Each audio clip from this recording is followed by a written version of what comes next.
And that's actually like my son's favorite interview so far.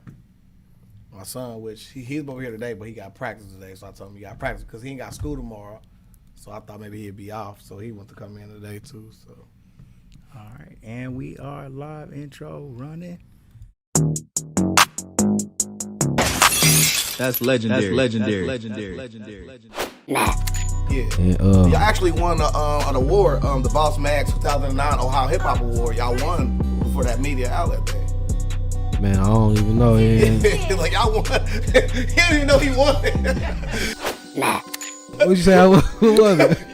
You won the Boss Magazine 2009 Ohio Hip Hop Award.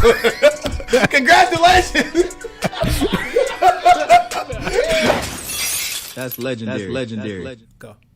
Yo, what's good, y'all? It's your boy Dash Resource, aka Peanut. Y'all just see me like 2 minutes ago, but I heard my man Stacking Smith. What's cracking, y'all? This your boy Smed in the building, bro. We want to remind everybody, man, to go to our YouTube page and like and subscribe to our YouTube channel. Ring the bell notifications so you can get alerted every time we drop a new video. We want to give a shout out to our sponsors, Agnes All Natural Grill. They got the best lunch in the city. Jerk chicken, got some jerk chicken bowls, cocoa bread, brown sugar lemonade, chicken cheese steaks, all type of good stuff, man. They are on the corner of 3rd and Wayne downtown, bro. So they was at the mall, but now they're a lot closer for everybody to get to.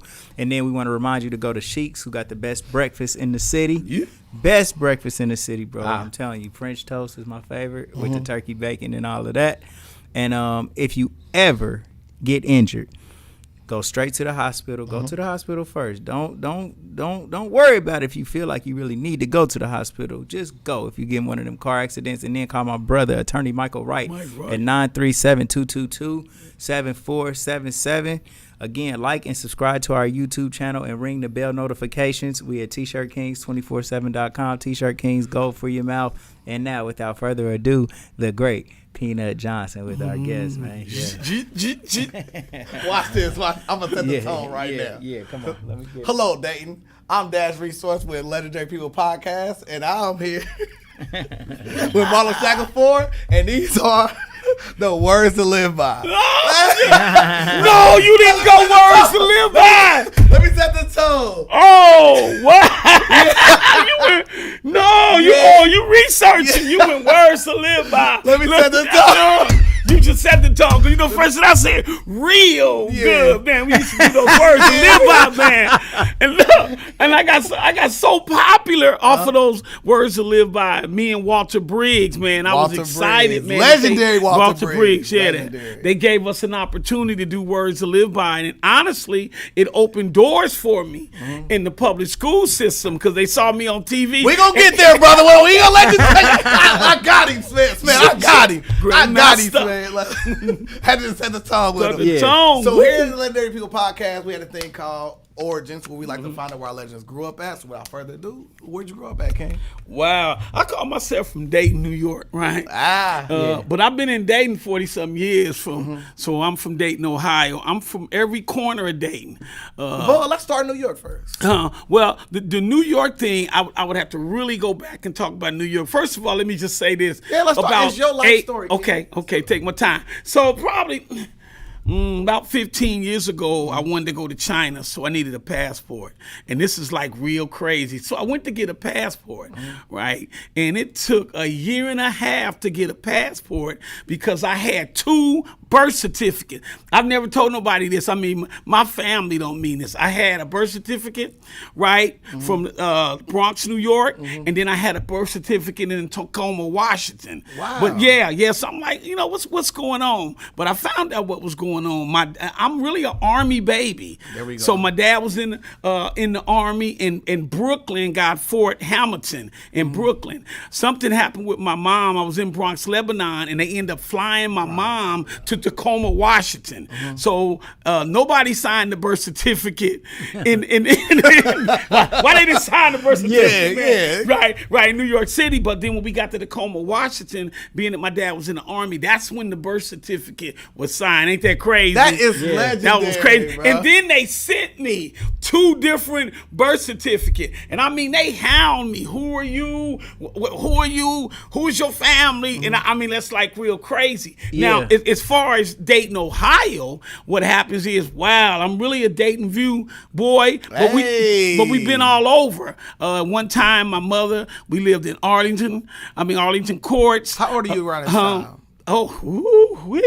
Maybe like 11 or 12 years old. Okay. We was in Arlington Courts, and we wasn't even in there long because my mother believed in working 2 or 3 jobs, and she was actually doing ministry in Arlington Court. What? Then we lived on Kipling Drive. Kipling. Yeah. Then we lived on Nicole, right off of Gettysburg, Nicole by the store. We lived there. Then we lived on Euclid. Wow. Then we lived in Jefferson Township, Whitney Young. Wow. Where I saw my mother raise about 30 foster kids in Jefferson and Whitney Young, right? And while she was working 2 or 3 jobs. And that's sort of how the ministry came around. So I've been all around Dayton, Ohio, every corner. So I'll ask you a question. So within your early influences, I kind of want to tap into the New York wave a little bit because there's a lot of influence there as well. Was church a main fixture in your life? Are you kidding? Yeah. Man, we went to church all day long. We would go in there, and I'm telling you, we would go at 7 in the morning, and we literally wouldn't leave till 8 or 9 in the evening. Wow. I've been prayed on so many times. I mean, on, for, by. I mean, you can go down a litany of things there. And so I need to be doing what I'm doing. Prayer was a major piece. Hey, by this point, you know the prayer by heart. Like, come on, man. Like, you keep using the same prayer on me, man. hey, listen. Look, I mean, and there wasn't one person praying for you. Not only that, they was pulling oil on your head. You had 7 to 8 mothers in the church. They the first real queen mothers, absolutely, right? Praying for you, man. They prayed and prayed and prayed. My grandmother, and this was amazing about my grandmother. My grandmother was so deep into the religion. They used to call her a walking Bible, and she was a poet laureate. My grandmother can quote scriptures. I mean, so I had a grandmother around me quoted scripture. Every time we did something bad, she had a scripture. Wow. Right? Yeah. And I mean, she had a great memory. I would go as far as to say my grandma had a photographic memory, and I would go as far as to say Dante, some of that stuff what happened with Dante came from my grandmother. Wow. I wouldn't say his mom, I wouldn't say my mother, because my grandmother, I mean, she could, even when she got older, even though she was cussing us out with her poetry changed from Jesus to something else the older that she got. But yeah, she was the one that really prepared us when it came to the word. Right. Shaq, did you live in New York for a part of your childhood? Like honestly, it was really brief because my dad was in the Army. Right. Okay. So we was back and forth, man. But I got some stories about going there in 1977 when the Bronx was burning. Yeah. So we was back and forth, but I had a lot of brothers I call blended family, extended family. They lived in New York. And when I got like a junior, senior, I would drive to New York by myself. And now I hate to drive. I hate to drive to Cleveland. Cleveland. I can't make it to Cleveland. I know my people laughing. Cincinnati. But I would drive up and back to New York because I really feel I was a hip-hop baby. Right. But my hip-hop was different because I added E and I thought it was hip to have hope. Right? So I took hip-hop a whole nother level, especially the whole church thing. It was hip to be holy. Right? So I kind of took it, so I was going back and forth to New York like every other week driving. Me and I had a friend named Silk, who was my brother, and rest in power, and my brother Larry. We would go back and forth to New York City, man. And I learned a lot in New York. So let's take it. All right. So I want to narrow it down. All right. So let's take when you first started school. Where'd you go to school at? Yo, first years, first grade, second grade? First grade, yeah. We just came back from Germany. Okay. We was in Germany. I went to Edison. You went to Edison? Yeah. Man. So you was in Dayton when you started school? Yeah. The legendary. I was in Dayton. We went to Edison. Matter of fact, they got a picture of me at 7 years old when we had came back from Germany. Right? Yeah. Me sitting there reading a book. I guess I was reading. Did you learn to speak German? No, other than I can count to 10. 1, 2, 3, 4, 5, 6, 7, 8, 9, 10. All the other stuff they said. That's a bar. That's legendary, baby. Man, I learned Shaq, hold on. One more time for me, bro. Eins, zwei, drei, vier, fünf, sechs, sieben, acht, neun, zehn. Yes, sir. Yeah. And good Morgan and good Nort. I think that's good morning and good night. Yeah. All of them I'm a mess up. Early Guju say I said why. Look, and I want to go back to Germany because as a young person, I think we were back and forth to Germany a couple times, Japan one time. I would like to go back, man, because I have fond memories. That's why I started playing football. What are some of your experiences abroad? Let's start there. Ooh, wait. Well, London. I've been to London. I've been to Paris.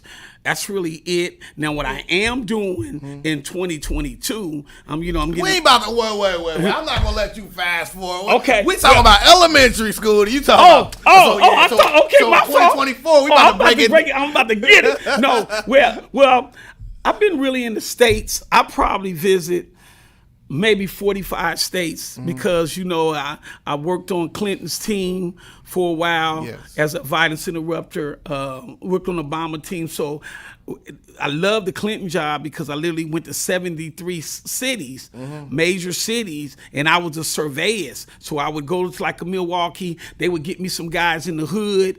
We would pay those guys in the hood, right? And then we would go into the community, and survey the young people about the things that they need. So mine was more just all the major cities I've been in. Right. Yeah. I've literally been in all the major cities. That's dope. So back to elementary school. Yeah, we get to Edison. You come from Germany, get to Edison. What is it like going from living abroad and having a father that is, you know what I'm saying, like a military father that's taking you to different places? So you were used to being there like on some Mission Impossible. You're there until we gone. What's it like now coming to Dayton? Clearly right now it's going to be like your backdrop. What's it like now to be ingratiated into Dayton culture? Well, the Dayton culture, now remember I was young. I remember coming to Edison. And I just remember there was a lady named Miss Redmond, had big long feet, and back then we was getting she had big long feet, man. She ended up, matter of fact, retiring from Meadowdale, was paddling us, man, because I stayed in trouble. That red paddle with them holes in it. Okay, see, you know something, right? You really know something. And my dad and mom got a divorce. Wow. So when we came here, my mother refused to be on welfare. So she worked like 2 or 3 jobs, and she had an 8th grade education. So when I was in elementary, all I remember my mother doing is waking us up, going in the communities, Summit Square, Summit Court, knocking on doors, praying for people. Wow. Yeah, like evangelist. I mean, a serious evangelist. I mean, really. And I saw that like, man, she getting us up. She waking us up in the morning, and I'm talking about 8, 9, and 10 years old. We're knocking on doors, little us like, oh God, mama gonna knock on the door. My mother would argue with the drug dealers. No, you killing the people. Wow. I watched her grab prostitutes, bring them in the house, and clean them up, and go argue with the drug dealers because she had some bad brothers. I think it's like 14, 15 in her family, maybe 8 brothers. Like my Uncle Murphy now is the president of the Street Soldiers, and nobody wanted no drama because I'm a Shackelford, I'm a Dillard, I'm a Watson, I'm a Searle, and I'm a Frazier. So I'm gonna ask you. So your mom already had family here in Dayton. Already had family. Okay. From Montgomery, Alabama. They were already here. Okay. And so when my mom first came here, I really believe that my mom didn't want to leave Germany. I think that she liked that hope setting, but a lot of things happened while we were in Germany. And so when my mother came here, it's just like my mother changed. My mother used to be a little wild when in Germany. Right. I'm saying, I don't know if she had my dad step down. I don't know what my mom was doing. And this is a true story. It's in my mother's book, Ghetto Angel. And the reason we call it ghetto, when Tupac was sober, he said ghetto meant getting higher education to teach other. Exactly. So I call it Ghetto Angel. But my mother, when we were in Germany, they had the NCO clubs. My mother actually, when James Brown came for 3 years, he would go to the NCO club, and my mother would dance with James Brown. Yeah, no, real story. And my mother told me I could do every move that he did. I would watch James Brown do moves, and I would do it. And let me tell you why I know my mother's not lying. My mother didn't teach me how to flip. I used to stand still. I can now flip front, flip back. But my mother taught me how to do the straddles. My mother taught me how to do the splits, right? My mother taught me how to kind of like run up the wall. I learned this from my mother. That's crazy. Not my father. My mother taught me this. And my mother had a lot of swag, and she used to just pop. So people ask me all the time, you love to dance? Yeah, I got that from my mama. That's love. Shout to mama love. Yeah. And I asked her one time, Mom, what was you and James Brown real relationship? She was laughing, said none of your business. But she said, but she told me that James Brown loved the people. So when that song came out, Say It Loud, I'm Black and I'm Proud, that was like one of my top songs of all time, because every time I hear it, I think about my mother, and I think about my mother pop locking, moving her shoulder. I'm like, I got older. I said, she pop locking. Right. So, aside from your mother and James Brown, of course, obviously, what other influences did you have that you think benefited you later on in life, growing up? I would say Alvin Freeman, rest in power, my mentor. My mother knew she couldn't make me a man. And let me just say it again. My mother raised 64 foster kids and didn't get paid. 64. And didn't get paid. Our house was an open door 24/7. Children's service, when they had kids that they couldn't place, they would call my mother and pay my mother up under the table so she could take care of those kids until they got rooms or whatever. That's what my mother was doing. Wow. So when I met Alvin Freeman, I just got a boys' home, and my mother went and found Alvin Freeman for me and told him, this is my son. God's got a calling on his life, and I don't really know what to do with him right now, and I need you to be his mentor, but don't you hurt my son, because I kill you. And he laughed. He laughed like, you what? I kill you. Oh, my son. But God's got a calling on his life, and it's your job to prepare him.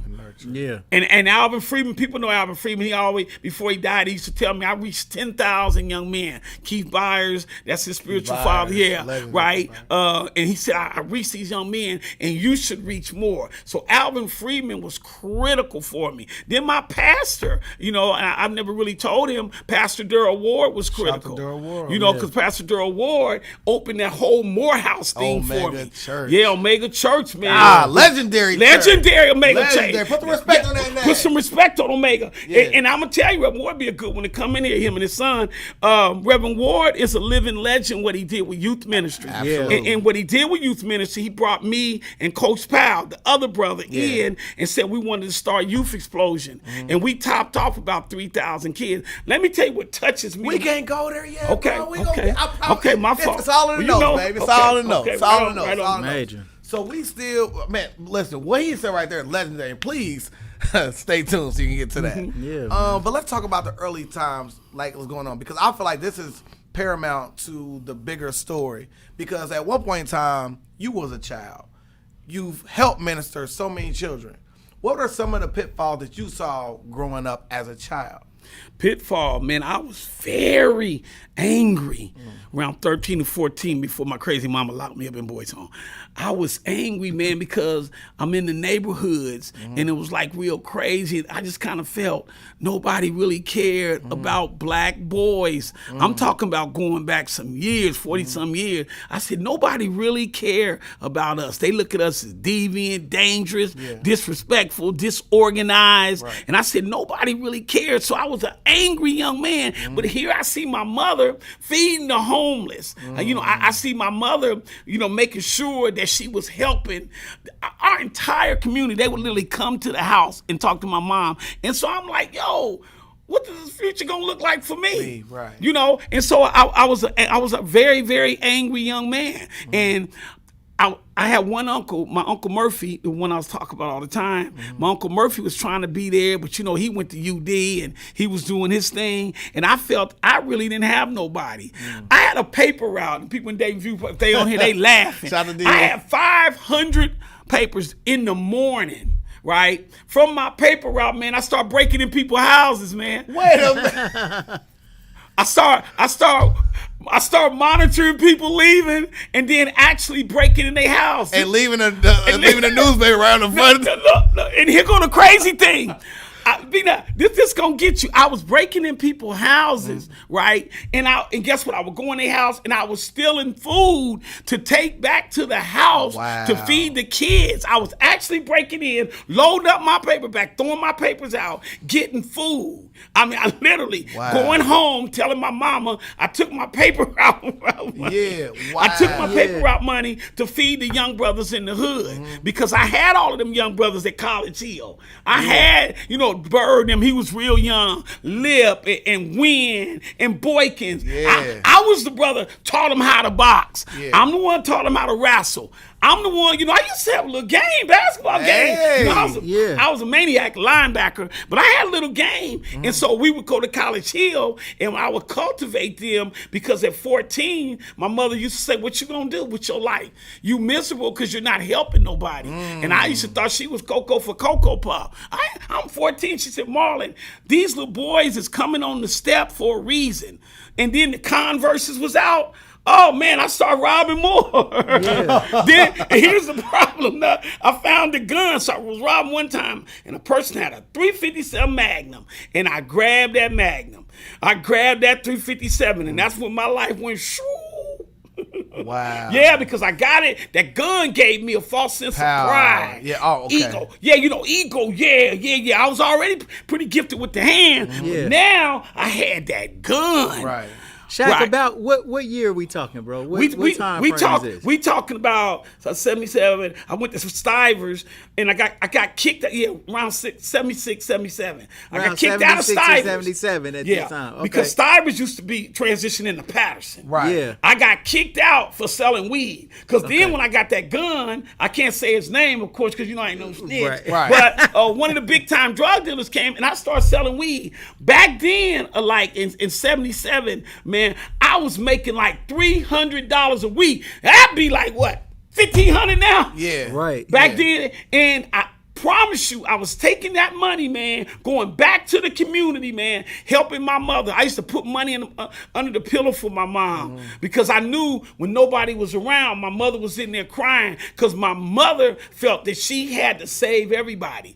And my mother, one of the last things before she died in 99, she told me something. She said, Marlon, I love God, I love the people, and I love myself. She said, don't never do that. She says, you love God, you love yourself, and then you love the people. Yeah. She said, I gave the people all of me. Right. And when I see the young people that she raised, I say my mama died at 61. She raised 64, y'all. Y'all took a year off her life because I would love to have been able to take care of my mom. Yeah. So with the gun, man, it brought that false sense of pride. I started selling weed. I ended up robbing somebody, right, because I wanted that quick money. My friend, I'm going to put him out there, he snitched on me. Yeah.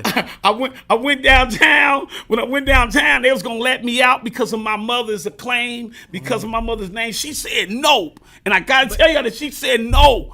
Keep him. I'm like, no. What do you mean? Keep him. I said, Mama, let me out. She said, no, you're not listening to me. Man, I did 18 months in and out of boys' home, from Cuyahoga Boys School to Tico to Indian River. I literally hated my mother for 8 or 9 of those months. Wow. Yeah. All right, let me ask you this, bro. So you was growing up with your pops. He was in the military, but when y'all got to dating, was your dad here too, or did he still was in the military? He was still in the military. Okay. And remember, I'm going through this confusion. Who's my dad? Right. Yeah. It's New York dad. Yeah. I mean, and my sister and brother, they never wanted to address it because when I was in boys' home in Cuyahoga Boys School, I met this dude. This is so crazy, man. He came up to me and said, I'm your brother from the Bronx.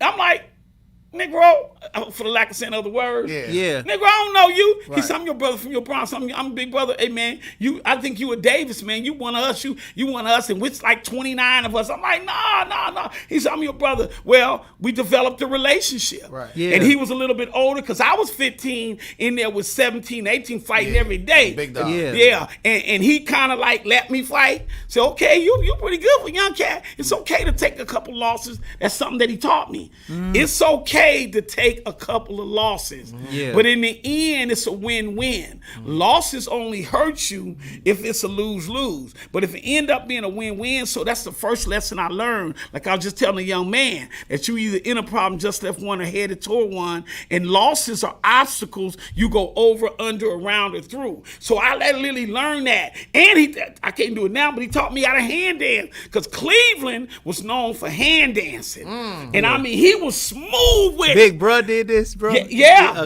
Okay. And here's the crazy part. I got to get this in. So like when I got out, I was still like struggling. So my mother done two things to change my life. 1977, right? End of 77. She sent me to the Bronx, New York. Well, if you know about the Bronx was burning in 1977. You ain't hear me, P. It was burning. So I'm in the Bronx because I'm telling my mama, you don't love me. Let me go. I want to go to New York because I met this brother, right? I want to go to New York. I'm a man. She said, okay. Put me on the bus. Yeah. Wow. Send me to the Bronx. Peter Pan. So I had about 40 guys saying they my cousins, and I do believe they are my cousins and brothers, right? I just got to put that out there. They are right. So they they fam. So I get there, man, and I'm walking around the Bronx, and the Bronx is burning, and they talking about Nicky, you know, the gangsters and all of that. Yeah. And that's the year he got locked up in 77, right? And you 15 at this time. I like 16, 16, 6 and a half. And Right. I'm like, whoa, get me out of here. I called my mom. I saw a dude get shot in the face. I heard he end up dying. And then this family of mine is telling me, look, man, you from Dayton, you from the Gem City, man. Look, you can come up here, sell this stuff. They don't know you, man. You could be big up in there, man. And I'm like thinking, what? So y'all telling me y'all want me carry guns and sell dope in the Bronx, and it's 1 million people up and down the street? Hey man, my radar kicked off, man. Like, wait a minute, trick no good. Right. Yeah. Trick no good. They set me up. Yeah. Like, man, you could do this, man. You can get that money, and you know how you like to help people. You make you a couple $100,000 here, and then you go back to Dayton and sell it. You flip it, and I'm like, this right. I said, hey man, this ain't working, man. I rushed and called my mom. I was ready about Mama, the Bronx is burning, Mom. I want to halt you in the story a little bit there, sir. Because through my research, I saw you permed out with the V-cut, with the double-breasted suit. Okay, it was handmade. Okay, so look at the research. So you leaving a little something out the story there, sir. I'm pretty sure that wasn't donated to you. Yeah, Tommy told me you do your research. You know, but little brother T.O. Yeah, man. Shout out Look, to you. Legendary handshake. I had aunts, man, and my hair was layered and cut into a V. I wore the old man suits. Yeah. Stacey Adams. Double-breasted, and I had 2, 4, 6, 8. I didn't have 6. Yeah. I had 2, 4, 6, 8. Remember I told you I could stand tuck, back tuck, run up the wall, flip. Mallory's. Off the high dive, the best I did was like a 3.5. Off the low dive, I did a 2. Oh, no. But I learned that from a guy named Blackjack, the flipper. One of the greatest flippers I've ever seen. Alice Soda Bass used to walk down the street and do 2 flips and land, and he could do a backwards tuck for 2. And he never got the chance to even, go out for the Olympics or nothing like that because he got caught up in drugs and maybe died like 30 years ago. So I had the suit on, man, custom. And let me tell you what I would do. I can give my secret now because I'm old. Now, I would go to the Goodwill and I would go match these suits at the Goodwill. So you had a style to yourself to begin with. Nobody had my style. Nobody. I walked up in Jefferson. Wait. I was talking to my son right now. Jaden, will y'all line up to get the same outfit that everybody else got on with the same shoes waiting in line to go to the same mall to buy this? Being fly is in you, not on you. That's right. Go ahead. Trick no good. Yeah. No, and I had my own identity. And remember, I was living the fantasy of New York City, right? So I brought it here, and they was like, New York, kid. I'm laughing most of the time, like, yeah, I'm just as dating as y'all, right? Right. But New York kid, because they knew that I had brothers in New York. And so, man, I was always fly. And I used to wake up, and now I love soda, right? And my brother Sean finished training, told me I quit drinking soda. Back then, I drank water. I ran every morning. That's why I was so reckless playing football. And so what ended up happening with the suits, man, I kind of wanted to be a model. But back then, you couldn't be a gangster and be a model, so I choose being a gangster. Man, you had to take Tookie Williams up saying he got them, you know what I mean? Well, yeah, it's a little different times now. You can get away with it now. You know what I mean? Back then, I'm like, man, I truly wanted to be a model because I just like their style, and I still get my feet nails done now. Hey, you know, that. and I started doing that about 20 years old. My mama hooked me on that too. Mama did a whole lot of stuff, right? And so, man, I just felt comfortable, man. But them clothes, I was getting them cheap, y'all. So, like, who are some of your fundamental friends that you still hold dear today? Woo-hoo-hoo. Boy, I'm scared to say it. I got some good ones. I'm gonna start though. My brother Sean. My brother Sean Walden, y'all got to get him on here.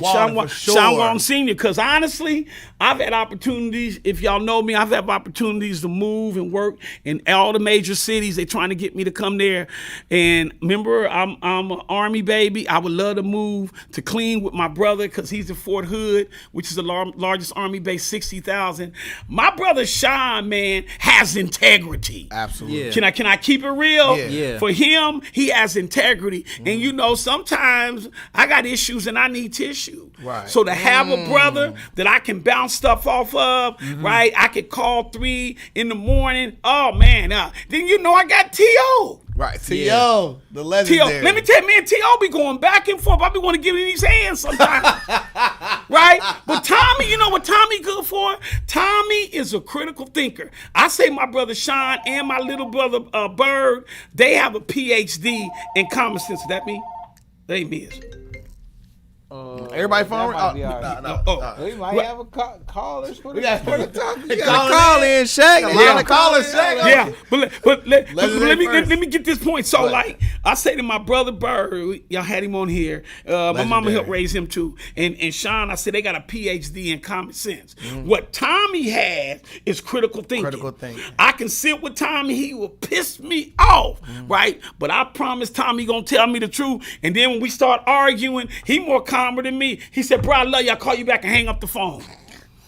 But when I need somebody, he'll jump in that ditch with me. So I had Tommy. You know, I got my brother Larry Dawson, but he's in Indianapolis. So I got to be honest with you. I got a core group. I got a small circle. I don't trust everybody. Ronald Reagan said it, but he didn't make it popular. Trust but verify. But he's one of the ones said, I trust but I verify. But I got some real brothers and sisters. Like a young lady, she called herself my little sister now. Her name is Dr. Jazz. She's about to work for the White House. She's about to go to Ghana and work for the president. I got another one named Dr. Lisa. Dr. Lisa's like crazy. She's gifted. Her IQ was 143. She worked with Mental Society. So I got a round group of people. Then I got my church family. I'm putting my church on the map. There we go. Yeah. Omega Baptist Church. Let's go. Wakanda forever.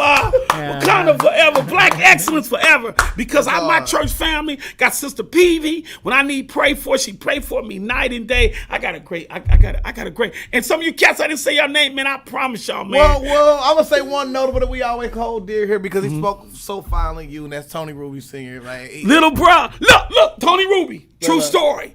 And then you got Alfred Powell, the Powell boy, Tony Ruby. I saved his life. And then Tony, don't be perping on me. Don't be perping. Is he there? Let's talk about it. Tony, he's here right now. So they like talking about his he was doing some crazy stuff out there. He was a young dude trying to get his stuff on.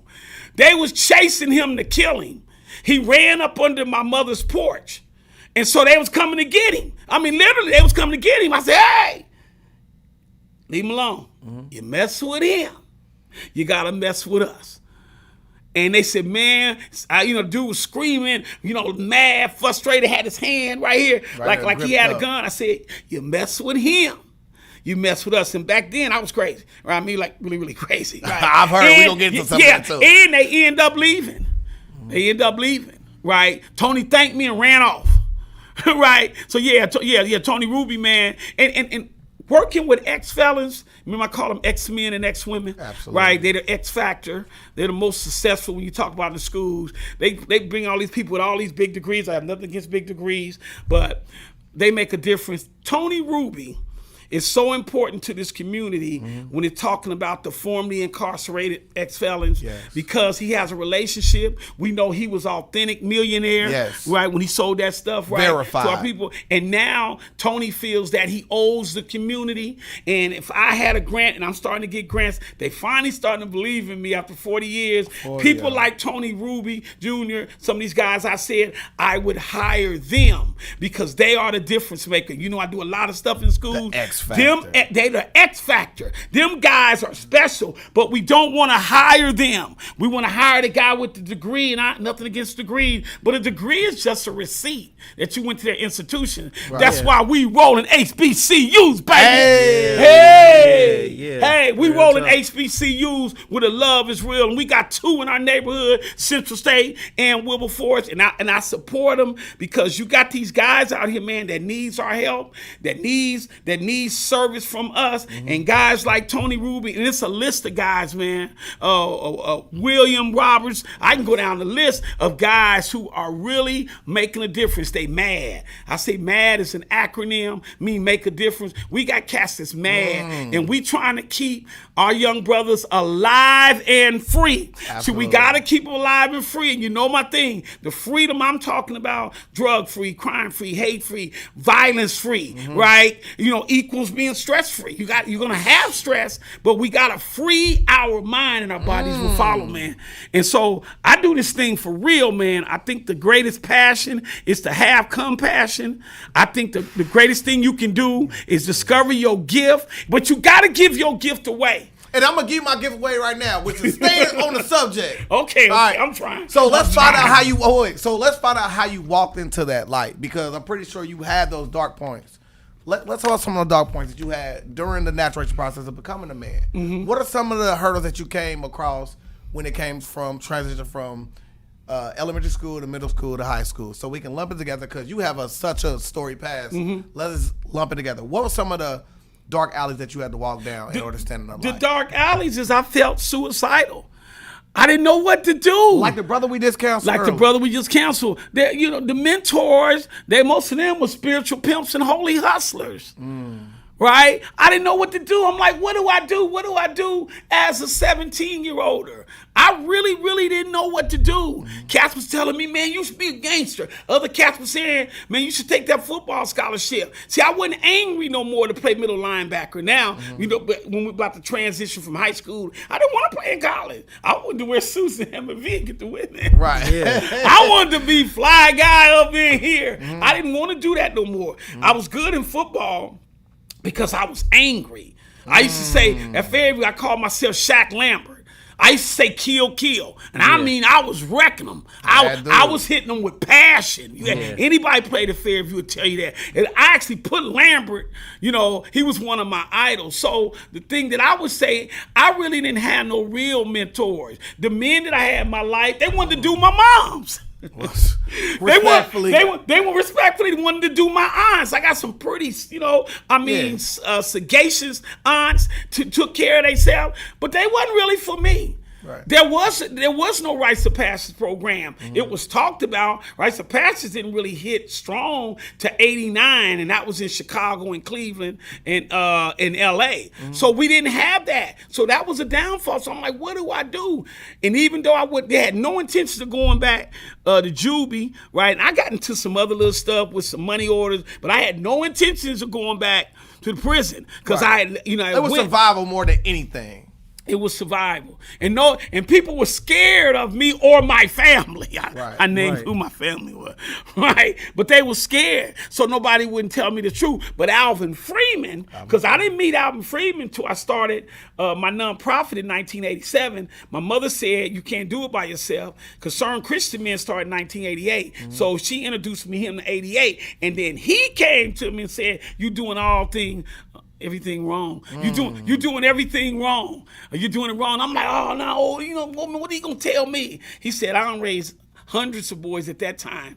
You know, this is him talking to me. He said, give me a chance. It's what he told me. This is the message. He said, give me a chance to help you save your life. Give me a chance to help you save your life. And he said, I need to do it because your mama crazy.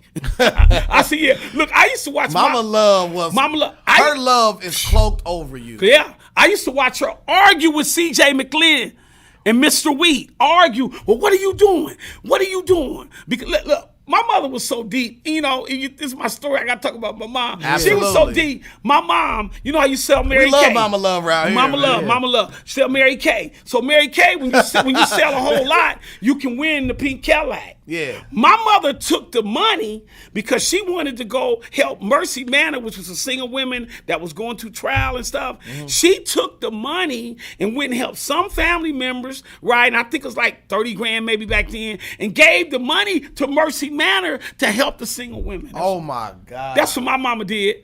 That's why when I tell people all that talking that they doing, you know, they ain't got a lot of talkers, man. They just be talking from these politics. Whoa. That, you know, these politicians. Run your mouth, Jack. You know, where's the public servants at, man? Where they at? Where they at? And so for me, it was hard, and that was the dark spot. But then that's why I love mentoring. I think it's so important. Before we get there, I heard you whipped a lot of ass, man. Like, let's get to the. Man, unfortunate. Come on, man. I mean, it's I don't know if I can fight no more. But I got people can fight. Okay.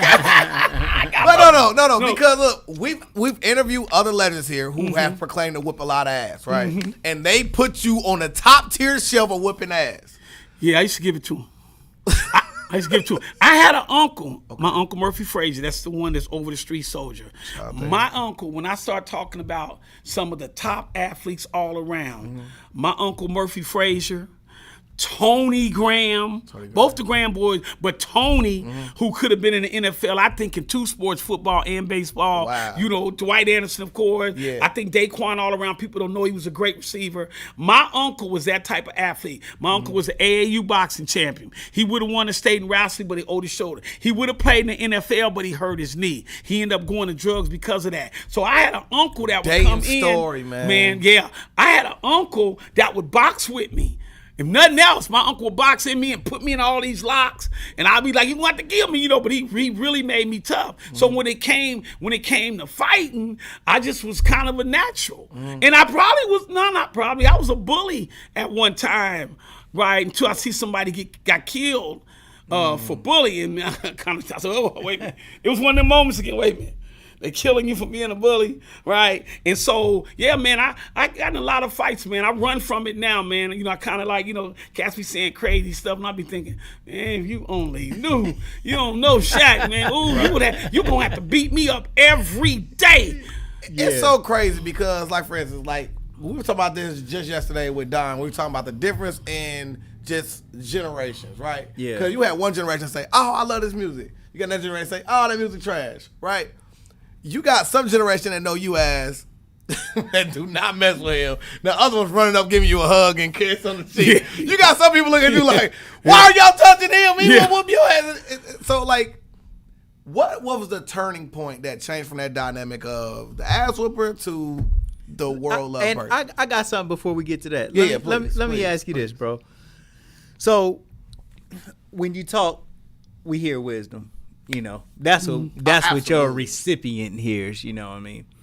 Even when you was in the streets and you was whooping, did you still feel like you had that type of wise type of just inner being with yourself, bro? Or was it just a completely changed person? You went from being don't give a damn about nothing, don't care about nothing, and never even thought about nothing to be wise, to becoming wise, or even when you was getting mixed up in the shit, you knew that you was going to come out of it one day? I kind of knew because of my mother. Yeah. I had people call them role models. I say role models a role, but a soul model his soul. Yeah, so, and I got that from Marcellus Dillard, my cousin. That's a bar, man. Yeah, man. You know, he's been dropping all night. You done dropped 16 bars in here already. So I soul model. I kind of knew because my mother was telling me, "God got something for you, but you got to stay alive." Yeah. And my mother used to tell me, "You can't do the right thing in the wrong way,"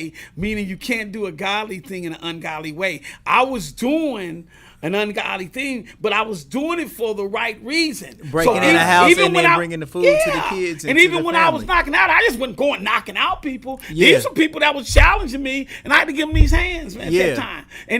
And real secret, and I'm putting it out here. Yeah. I used to feel so bad, man, when I knocked somebody out.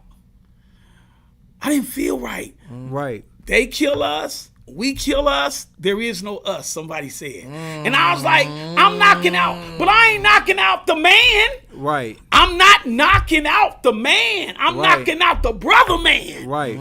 I'm not knocking out the man because the way that you knock out the man is shoulders up. You think with your big head and not your little head. So I literally start backing down. Right? I literally start backing down like, nah, man. Yeah, come on, man. Check it. I heard you. Man, I only want to fight, man. You know, too black, too strong. Turn to each other, not on each other. Right. And I start changing. And so, like, but after I came from the Bronx, let me tell you, the A whooping, because my young people probably watching me, the A whooping I took. So, you talking about the Bronx. Back then, I had an uncle named Rocky. He was in Compton and Watts. My Uncle Murphy's fist off mine is this big.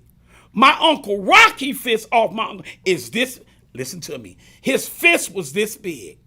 My Uncle Rocky was known. Meat hooks. Yeah, he could hit, they say he's going in box, he could hit the bag and knock it off the hinges. Damn. Right? So my mother, with her wise self, because knowledge is the soul self. All night. Knowledge is to love self. Wisdom is to know God and self. Okay? Yeah. Two different things. So knowledge, man, know thyself. You got to love yourself. So my mother, after the burning, after the in the Bronx, sent me to Compton and Watts. My uncle.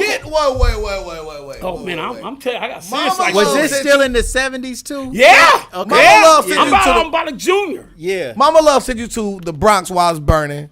Shout out Nicky Bronx. It was a bad shout out. And then move you to the Watts. During the Watts riots and all that. Listen, horrible. So my uncle Rocky, which was crazy, he had a little juke joint, and he was the man in Compton and Watts. Now what happened, he had a son. So his son talked all that smack. So one day his son called me out and I gave him these hands. Okay. So I gave him his hand. I said, "This from Dayton." Gave him these hands.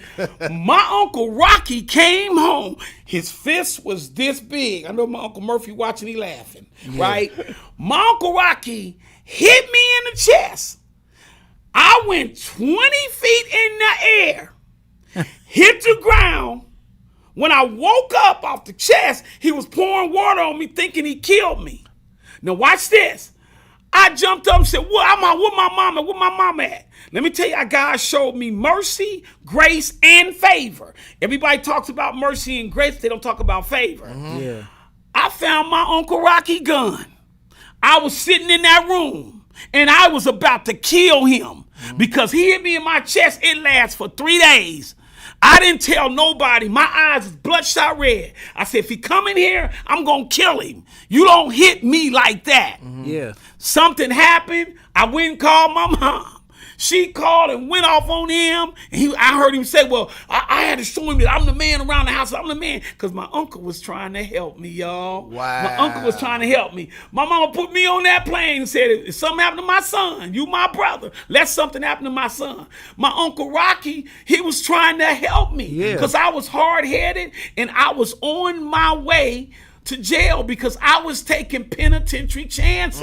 I thank him for that licking because when I came back, watch this, I stopped bullying. Yeah. Y'all didn't hear me. Y'all didn't hear me. Wow. Y'all didn't hear me. His whole reason was, well, look, my nephew out here because his mama sending him out here so I can straighten him out a little bit, show him everything ain't sweet. Be a man about it. So that was pretty much, he had probably already figured, if this happens, this is what I'm going to do to straighten him out. And then it actually happened. So, yeah. And it worked because when I came back, I started listening to my mother, who I thought was, like I said, Cocoa for Cocoa Puff. Yeah. And I said, the only thing I can do, these kids are following me. I can maybe put a couple verbs together, pronouns and all that. I said, that's what I'm going to do. I'm going to start working with young men. I can't worry about somebody else trying to save them. I have to save them. Yeah. But not a savior complex, a servant complex.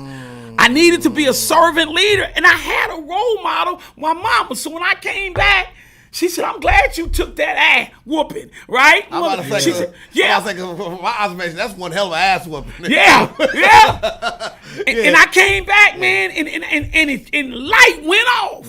And then when I started, she said, go out there and talk to them same guys, right? Because the dogs, right, was out at the time. God. Yeah. Wait. Because there's some people here that aren't abreast of that era. Can you please explain what the dogs were here? Dogs was a group of young people. Bird and all of them lived. They was in a group called the Dogs, and they was going out here terrorizing the community. I mean, they were, right? But you know the sad thing about that? They watched me.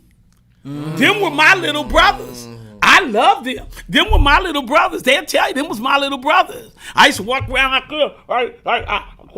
bam, knocking people out, trying to see how close my punch can knock you out. And they were watching me. So they thought that was the route to go. Let me tell you, I bet I've apologized to about 30 of them, and most of them are doing well, and tell them, man, I just didn't know. I just wanted to be family, and I just wanted to be loyal. And that's why I know loyalty is not everything. Integrity is everything, and loyalty is something. Because I might be loyal to you, and you go kill somebody I think I got to kill. No. Right. Integrity is what you doing. Integrity. That's why I love my brother Sean.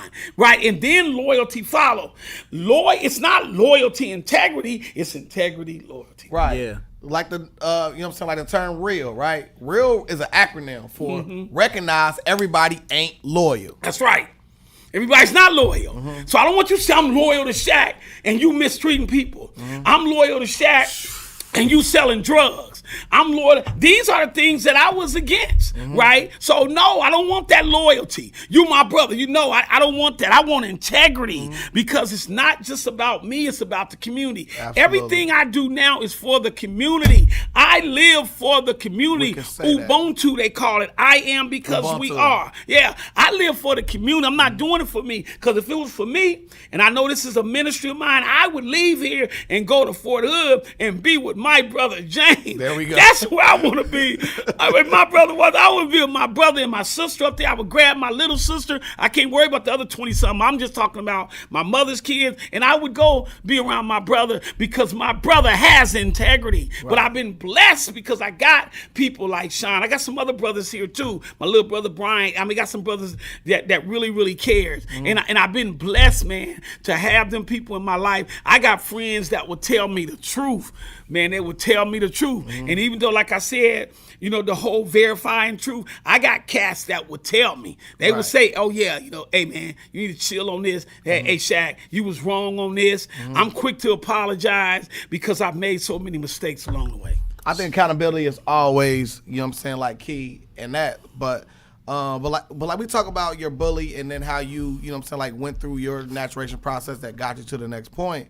But where was the point where you fully felt like you went from being a bully to being beloved? Like where it went from literally like, you know, like from being, the lack of a better term, or there's no pun intended, with Shaq being the Shaq terror, dunking on rim, bringing out rims, to be. Yeah, I used to dunk too. Yeah. Thought I said that. I didn't want to say that. Well, Bird but Chastain will tell you that. Bird said that you was training them in the park like the Ninja Warriors. Yeah.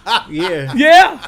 And this was something that I had learned from my dad. Bird, legendary. Shout out, that. Bro. Oh, man. Handshake. And you know, it started in their head because I used to tell them, if I can do it, you can do it. Yeah. And you are better than me. See, that's the goal of life for me right now is that. That's crazy. Yeah. Because you're saying something to someone that's probably negative on that aspect, even though you taught man to protect themselves, even to their own detriment. But you still have that mindset of empowering those people. Yeah, that you are going to be better than me. I remember I had one guy wanted to sell weed. I told him why. He said, I'm following you. I said, don't follow that. Follow what I'm doing now. Because, see, my goal is to get a baton, right? Or let's say a torch, not an artificial torch that go in and out. I want to pass the torch down. Yeah. I want them to grab the torch and run further than me. Right. We're the only community teach our kids to be like us. I wanted them to be better than me at 16. Bird and them will tell you, I said, no, you're so much better than me. I made a mistake, and I'm big on education because, you know, education is an acronym. Each day you can achieve things important one needs. right? And my boy Fluke taught me that. So each day you can achieve things important one need. So I wanted them to be better than me, and most of them have. I ain't gonna brag, but most of the leaders, the young millennials, I really trust these millennials. I love them. Most of them, I had them in rites of passage, or they came from Omega, our church, or I met them in the community. You know, the Dejas and all of them, those young people, the Ashleys, right? Yeah. They've been around this ministry, right? And so that's the good thing, and that's what I'm proud of when I see Joshua Ward, and he got some bad sisters. Yeah. I know because I helped raise them, right? I'm just keeping it 100. That's legendary. And you got the young people from Omega that's doing this crazy work, man. I am so proud. They don't understand how proud I am. Right. You know, I'm working in a school, and I won't put her out there now, where one of my goddaughters is assistant principal. And I'm watching her saying she's going to one day be one of the greatest principals of our time. She just got to hold it in now, right, till the time comes. That's what make me smile. And that's what make me stay in Dayton. Because I told you, I want to get on that plane. I'm going to be with my brother. I'm getting older now. So I want to go be with my brother. So let's talk about one thing that kept you grounded in Dayton, which is the church. You know what I'm saying? Like Omega Church. When did you get ingratiated into Omega Church? Wow, doing Youth Explosion, to be honest. But I've been in church as a kid. Okay. My mother raised us in church. My mother and my grandmother. How many times you got hit with that fan that got Martin Luther King on one side? Oh, about 10 times. How many times did we get the racing car track with the switch around it? Yeah. My mama used to light us up. My mama used to light us up. Shout out to Mama Love again. Kristen. Yeah. Right? You know, my mother used to tear us up, man. I remember me and my sister now. I might have been 20 then. I had this, I had this coat, bad coat, right? Yeah. And me and my sister got in a fight. Now, what happened was my sister was wrong. She went to hit me and she failed. She went and told my mother I pushed her down. Yep. She played me. So I went home. My mother grabbed the gun and chased me and my sister around the house. My mother grabbed the gun and chased me and my sister. I'll kill y'all. We're family. We can't fight no more. And I found out that the gun was broke, but we didn't know at that time. Right. We didn't know at that time. And me and my sister never got in an argument after that. Wow. My mother said family first. I can't believe you pushed your sister down. I know my mother was probably angry at my sister when she found out my sister Deborah, she lied on me. Right. She lied on me. Come on. Yeah. Come on. Yeah. So, but I think you hit on a very key point to your life because like I said, when did you get ingratiated into a mega church? You didn't say, it was a Sunday. You say Youth Explosion. Youth Explosion. So how paramount was that to your upbringing? Reverend Ward gave me an opportunity to display my talents and gifts. And I had the baddest kids anyway. I had the baddest kids. 3 Apollo winners, Dante, Brittany. musicians. I put a couple words in for them. Another little girl that did poetry. So we had all of this talent. Ronell Lane and Barber and all of them. We was the baddest. I mean, we went around Terry them. We went around and done skits. Right. And the crazy thing about the skits, Sister Act 2, those were real competitions. And you down with G.O.D., that was originally ours from Dayton, Ohio. Right. We changed OPP to G.O.D., but we didn't get a chance to go to the rehearsal and apply ourselves to it because I had some kids got in trouble and I punished them for it. And I regretted that for a while because we could have been on Sister Act 2. Right. Sister Act 1 at the time. Yeah. Because they're down with OPP. Yeah, you know me. Man. We down with OPP. Yeah, that was us. Well, right out of Dayton. You also got some dope writing credits. Also, I looked into the annals of history on Channel 2. They had this. It's a documentary called Squash It. You wrote the track for Squash It. Yeah, but the words the young kids wrote. We need to squash it. Stay on center. Everybody heard it. Squash it. Yeah, and look. Let me tell you how we got played. That's why it's important to have a business mind. The NBA back then, the NFL started playing Squash It. We didn't never get a dime. Get out of here. It started right here in Dayton, Ohio, because you know what I used to say? Squash the devil. Squash the devil. That's what we were saying, squash the devil at Omega. The NFL and the NBA took it, squash it. It happened right here in Dayton, Ohio. That is right crazy. Here. Dayton is talented. Oh, yeah. People don't understand. We innovate a lot. I mean, like you speak to some of the, like, I don't call it blunders, but some of the lowlights when it comes to Dayton, when it comes to us having a great idea to being stolen, such as Delivery Kings. Yes. You know what? A lot of people do always say that. They always say that. People say that to me all the time, but I think that it's just a universal idea for real. I think everybody has had that idea to come up with a service. You just want something at the house, and instead of it might not be pizza, and then you just feel like I want somebody to deliver it. You actually created it though, and then I just started doing it. Yeah. You know what I mean? So that's the only difference. Like, man, you know what I'm saying? I think everybody had the idea for something like that. So I don't feel like my idea got taken, except for it got taken to the next level. Like, you know, that's a bar. And a lot of times, damn, that's a bar. When you don't, you just might not have the different type of financial backing that some of these other people got, man. They might be able to go to the bank, get the loan, get that big old bag, so they can just put it out there like it was supposed to be. But every concept of DoorDash and Uber Eats, I had that whole concept of just having workers on call, so they don't gotta just be working all the time when ain't nobody asking for anything. I actually had my employees delivering flyers and kind of like just passing out, promoting, because it was so brand new. But yeah, and that's the thing with a gift. Scripture says, "Don't neglect the gift in you, and your gift to make room for you." The goal of a gift is to give it away. Yes, but I wish they would have gave me my money for school. I know. Yeah, we need that. Now I'm struggling, and they don't want to hire me. But no, I get a lot of love right now. We could have used that $1 billion. I mean, let's spend it on one thing. We could have used that $1 billion. And then the funny thing about it, the people, think about this. This is something for y'all to ponder. The people that give it away, it's like they never get it to give it away. Right. You know, because if I had $1 million, I'd probably be broke, man, in like 6 months, because I'm going in hell. Like, I think it's a travesty now that we not doing rites of passage. It has amazed me. Now, you got people going around here doing male responsibility, female responsibility, but they're not doing rites of passage. But the Jews have figured it out. They do the bar mitzvah, bar and back. That's rites of passage. Right. We should be doing rites of passage in the 1st and 2nd grade with our kids. Yeah. Oh, no, we got to water ours down. We got to sugarcoat ours, right? Man. And so we're not really doing rites of passage. Rites of passage focuses on spiritual thinking, critical thinking, self-discipline, respect for nature and the familyhood, and respect for elders, because elders are walking library. So our kids don't know who they are, y'all. Shaq, what is... Oh, I got a real good point I want to make real quick. And that's one reason I want to commend you, is because a lot of times we disconnect when it comes to church in Africa, right?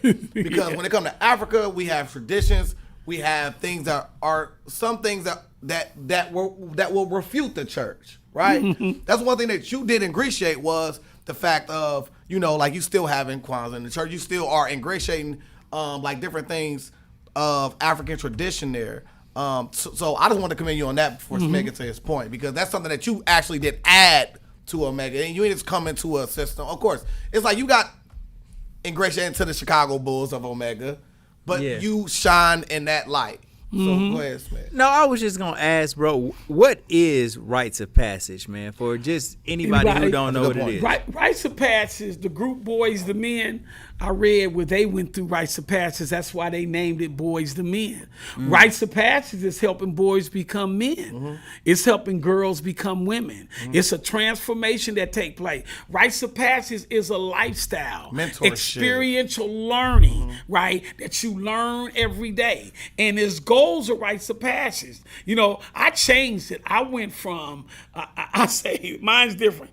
I said first you got malehood, teenhood, adulthood, Are y'all with me? Yeah. Yeah. Manhood and then Godhood. That's my rites of passage. And the hood is you take where you got a hood on, you take the hood off, and now you are a man. As a man, you are a king, but you need a queen. You are a prince, but you need a princess because Africa was balanced. Are you with me? Yeah. In Africa, it was more about Mother Earth than Father Earth, more about motherland than fatherland. So I don't care what the church say when it comes to that. The three major religions started in Africa. Absolutely. I am a king. Yep. I am a builder. I am a thinker. I am a leader. I rock the kings. Yeah. Look, I be in there now, even telling some of my white students like, Wakanda forever. They say, what's Wakanda? I said, it simply means black people feel good about themselves and that you know yourself. When you know yourself, you know your history, you know your culture, you know your math, you know your reading, you know your science.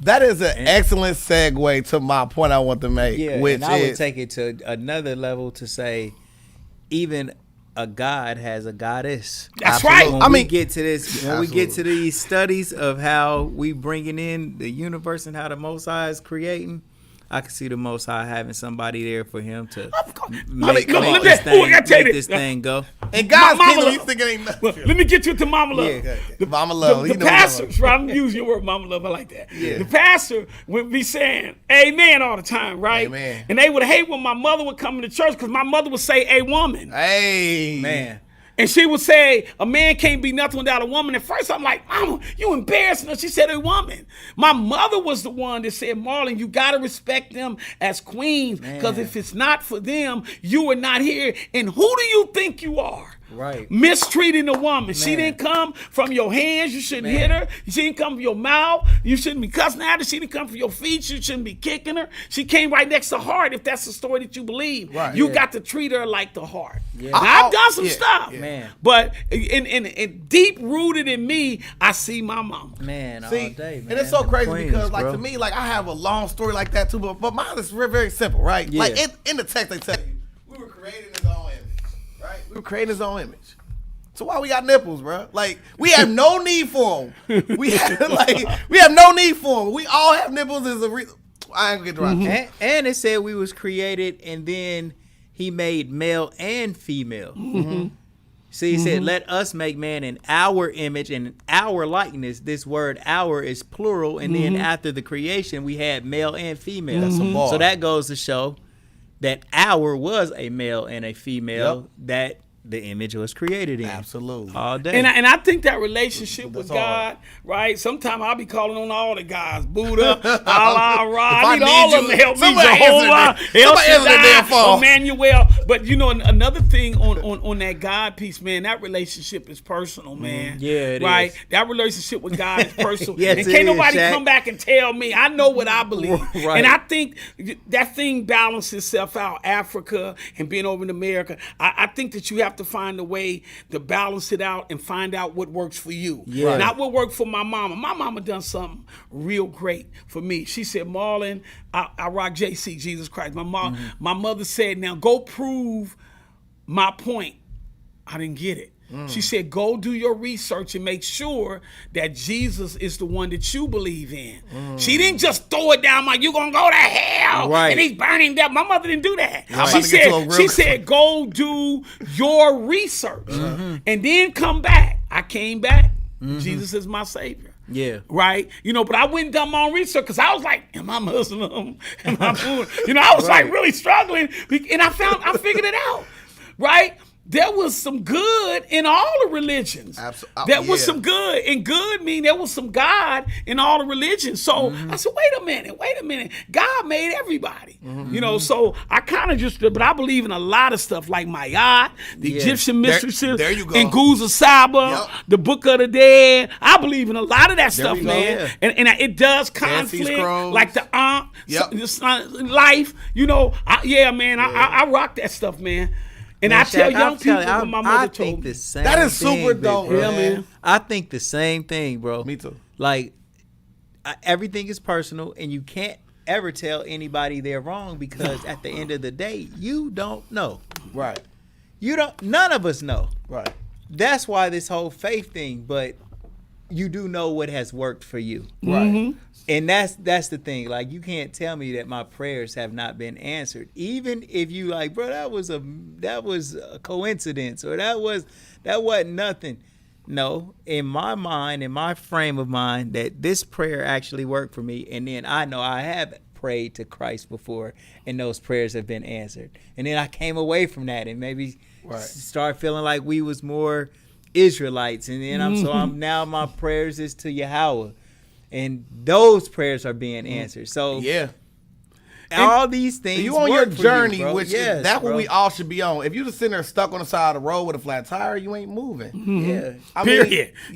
And I know for me, man, it's just some things God brought me through. You just knew when I talk about the Bronx was burned, I saw a guy get killed. If the police come right there, I'm probably in jail with them. Because I'm on that snitch thing. We don't snitch. I'm probably doing 20 years, man. From 16, to 36, right? Because he done shot this person. So, and I prayed, like, get me out of here. I'm serious. See, I think with the prayer, man, I'll be walking. I talk to God in school, out of school, around the block, under the block. Hey, God, what's going on here, man? I talk to him like a real, you talking about like a real homeboy? Yes, bro. Hey, God, I'm down the creek. Right. Hey, man, what am I supposed to do? And especially on a political thing, working in this city. Right? Yeah, man, I have to talk to God a whole lot of times, because I think a lot of people that's working for the community is really not working for the community. Yes. And they're really not working for the... You can say that again for the people in the back. Yeah. Say it again for people in the back. Yeah. People that work for the community are really not working for the community. They're working for themselves, right? Because we should be much better off than we are. Let me tell you a pet peeve of mine. They get mad. They get mad at me. This is a pet peeve of mine, is that, like, people don't really understand that change has to be systemic. So what scares me, man, you feed the homeless, they give you an award. Right. We supposed to, you clothe the naked, they give you an award. You get big awards. You're supposed to do that. Right. My mother said you're supposed to do that. Yeah. Right? So they're getting awards, man, for picking up trash. You're getting major awards. No. Right. No. Trick no good. And I'm here to keep it real to make it right. You got to put more work in than that. So it kind of irks me to know that they just giving out awards. I had a friend gave $5,000 to the needy. He really helped like 50 families. He came to me, man, I'm selling drugs, man, but I gotta help, man. I said, man, I can't take your money. I said, but I do got 50 families, man. We can, right? Gave me the money. He blessed the families. He came back. You think God is satisfied? I said, no. What? I mean, you gave that $5,000. You want made $500,000, man. Yeah. Now you want an award. Now you want me to call the mayor. Now, no. So, and that's what I'm seeing in the black community. What's hurting the black community? People do little stuff, man. They make them celebrity. Oh, he done this. Oh, that stuff he's supposed to do. I had a mama said you owe. I had a mama said you are supposed to help. Yep. Man, y'all be surprised how I have to beg people to help other people, man. Yeah. You would think that they would see I ain't riding in the Vogues and all that. I don't live that life at all, man. In the regular house, you would think that they would say, okay, well, we see the work that Shaq doing. I have to beg people. I have people, and I'm not going to put no names out, who stole in my ideas and ran 501c3s. I have people who've mistreated me. I worked years for, paid me pennies, and I kept stuff together, right? But it ain't about me. I would do it again. Because it was about the people. Right. So when you get that mindset and that mentality, they always say a growth mindset. I got one better. I was telling Dr. Worley, who I work with, I got one better than growth mindset. My mindset is a God mindset.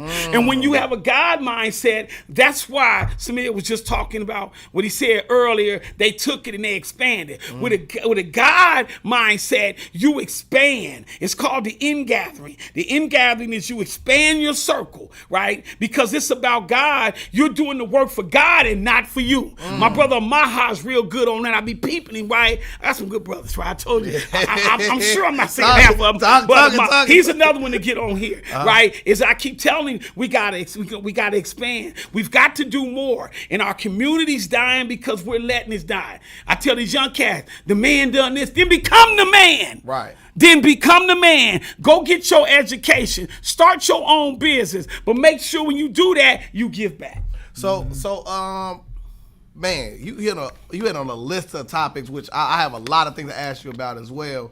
But for instance, so like you spoke about how you wanted to reach, you know what I'm saying, as many people as you can, right? It's one thing I found that was funny. Because when I look at the title, it's very provocative. And it's one thing that me and Smear know about. It's about provocative titles. And one night that y'all...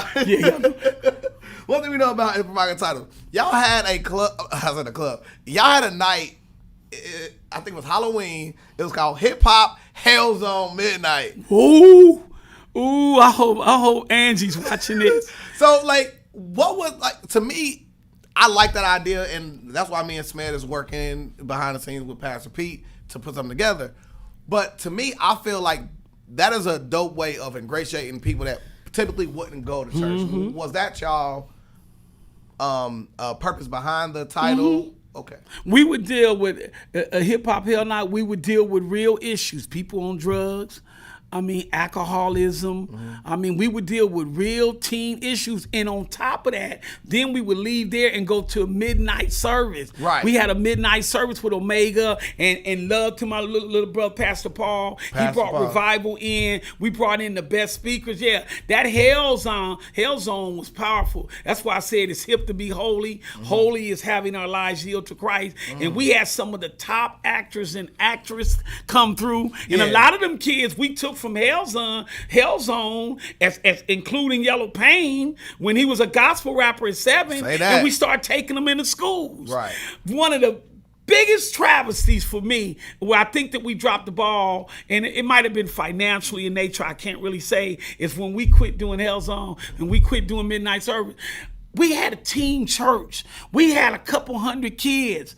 Yeah. My pastor was so innovative and creative. He would have church over there. We would have teen church. Man, we start packing teen church, and then it's gone. And a lot of them kids that was a part of our teen church and stuff like that, they're now leading the city, man. So we thought outside the box. See, that's the key to thinking outside the box. People think outside the box and that's it. No, when you think outside of the box, the goal is to eliminate the box and create a circle. What do you mean? You think outside of a box into a circle, because a circle is bigger than you. A circle represents community. And me and Coach Powell, the Dean of Street Psychology, the other pal, we said community is common to love each other, common to respect each other, common to say I love you, common to say I forgive you, common to have common courtesy, and common to use common sense, right? Yeah. And so that's community. And Queen Latifah, UNITY, right? So we want to bring that unity in the community, and we've done that. And I'm going to tell you, somebody's going to do that again, man. See, a strategic... There's a problem with having... seriously, somebody's going to do that. You can have a strategic vision, but you must have a strategic plan. A lot of times we have visions, and visionaries do achieve what dreamers believe, but we don't really have no plan. So we got to start developing that plan, because if you don't have that plan, you can have all of these great ideas, right? But nothing happens. Somebody is going to come back and redo that piece, man. We had young people coming. And turn it to Uber Eats. Yeah. look at us. Let's go on again. But now, one great idea that I saw that panned out that to me, like for instance, a lot of y'all are watching, not abreast to, you know what I'm saying, the legendhood of Marlon Shackelford, such as when he was working with, you know what I'm saying, with the TV station, when you had the word, you know what I'm saying? So to me, something I saw that shocked me because it was so major, and I promise you, like, you got a bunch of posts where it's 1 million people on there liking it. One of the ones I saw on there was, like, you met Jesse Jackson, and you brought him to the spot and had him talk to the kids, had him saying, I could be everything I want to be. How was that interaction of meeting Jesse Jackson? Omega Baptist Church, my pastor, living legend, Durrell Ward. I mean, I learned a lot. That's Durrell Ward was bringing him through the theological seminary. Not just Jesse, Dr. Naeem Ekbar, and then the Culture Festival. That's where we going. The Culture Festival was bringing people in, right? You know, we started bringing people in like Doc Ben, Aisha Hillier, Steve Coakley. That's when that's what we're trying to get the culture. Oh yeah. Master P came to the Culture Festival one year. I mean, we had those type of names. So you had the church on one end, what Reverend Ward was doing, and then you had a radical Culture Festival, Miss Pate, who's one of my MVPs, Cato. They start bringing these people in. And for us, I was up under the umbrella, historian Bill Morrell, my historian, one of the greatest historians, rest in power. He would bring these people to his house, and we would sit down there and have debates with like Doc Benz at Bill's house. That is, that blows my mind. Oh yeah. Chuck D came one time with Fight the Power, right? He actually came and was outside of Bill Morrell's house, and we had like an hour conversation. Then, me and Tommy start bringing like KRS-One, Rest in Power, Ricky Boyd. We start bringing innovative people. So we always wanted to bring people that were change makers and change agents. That's what we wanted to do. And so you had the church working on one end, and then you had the Culture Festival working on the other end. And I'm letting y'all know I'm coming, or we coming, because it's definitely a team. It was much better this year. We're going to start having the big names, but we need money. To bring big names, you need money. You need money. You need money to do it. I was a consultant for the Indianapolis Black Expo. You know what they had? They had money. I worked for TD Jakes one year, Mega Fest in Atlanta that third year. You know what he had? He had money. And we got to quit lying to young people saying money is the root of all evil. No, the love of money is the root of all evil. We got to get that paper bag. We got to get that bag, man, because we can't do a lot of stuff because we don't have no money. Anytime, I've been a part of 5 best practices. And best practice mean they're evidence-based and they're experience-based, right? And we lost all of them for the lack of money. Right. Some type of miscalculation. I mean, best practices. We lost them. Stuff that was helping, like K for L. My boys talking about K for L. There has not been a program more creative than K for L.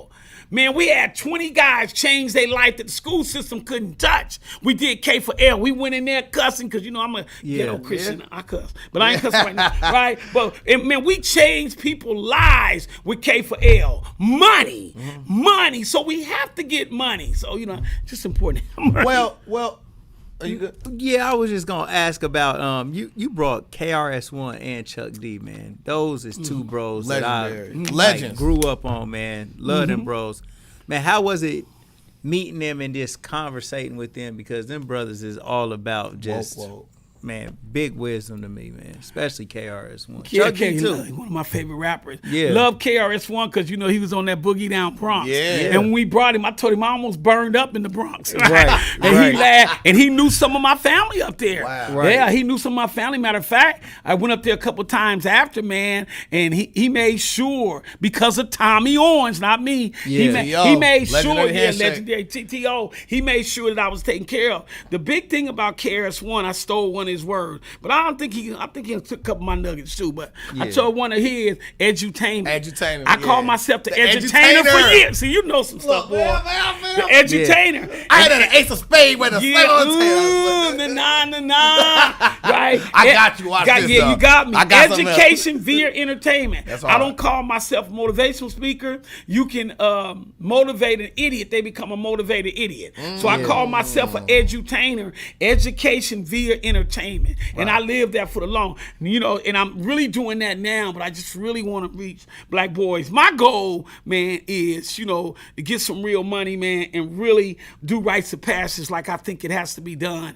Not really in the schools because there's so much politics in the school, but in the community. Now, I love my job I got now, Office for the Males of Color. Okay. I love working with Dr. Worley. He's a visionary. He's really a banker, but he's a visionary. He listens. I applaud him. We're doing some creative stuff with the Office for the Males of Color, but I would like to see a tag team where we're doing something in the school, but majority of our people are in the community, and we're doing something in the community. We also got the females of color so that we can bring balance. We gotta be in and out. Almost like you got a church with walls, you need a church without walls. Yes. When the pandemic came, we went to a church without walls and saw that it worked. And we didn't allow the pandemic to stop us from believing in God aside and stop us from growing. Right. Because you do have to grow to your crown. Right. As Benjamin Elijah Mays says. Well, it's one thing I also want to commend you on, also that you are you are fast forward past, because like some fact of like you say, I want to see the results. I want to see the results. I want this, that, and third. When y'all did the Camp Kumba, which y'all graduation process, it literally was 90% of the people in y'all group graduated. Oh man, let me tell you, you do research. Camp Kumba, and one of the bad chicks out here. Hey, is you gonna hear more about her, and I hate to say it. I'm sure she don't want me to say it. Is Rachel Ward, man? Yes, Rachel Ward. Y'all better not go to sleep. Don't go sleep on none of them Ward kids, but that Rachel or Barbara. I mean, but she kept the legacy going after Akila started. Right, we legendary. Keela was in Youth Explosion. Yep. Camp Kumba, Keela started it. Camp Kumba was Omega thinking outside of the box. But remember, we are Youth Explosion church. We got those genes. Yeah. We got the DNA, and then we got people like Angie, one of the Rachel greatest Ward was a baby in there. Yeah, Rachel Ward was a baby in there. Yeah, man.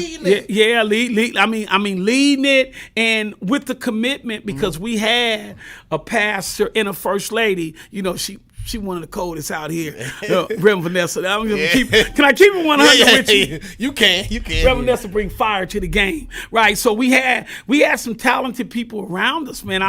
It's not so much it was just awards. Oh, we got the bikes. I can read 7 or 8 families made that thing tick. Right. Reverend Ward was the lead, but no. Right. I mean, we got some amazing people at Omega, and I'm not here to recruit. I ain't got time for that. I gotta get my own game up, but I love my church. Well, honestly, you are part of that as well, because you got your sons, like ingratiating in the church as well. You got Marlon Shackelford Jr., who did a lively performance that I watched.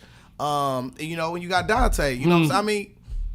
I mean, I grew up with Dante, so I know the full extent of what he's been through to where he's at now. But I'm saying in the early stages of Dante, he was one of the motivating factors in my life. Literally, when y'all came to Meadowdale High School, y'all came in there, and literally, I watched him show up all of us, because he's younger than me. He did the alphabet backwards. It blew all of us away. We talk about that for everything.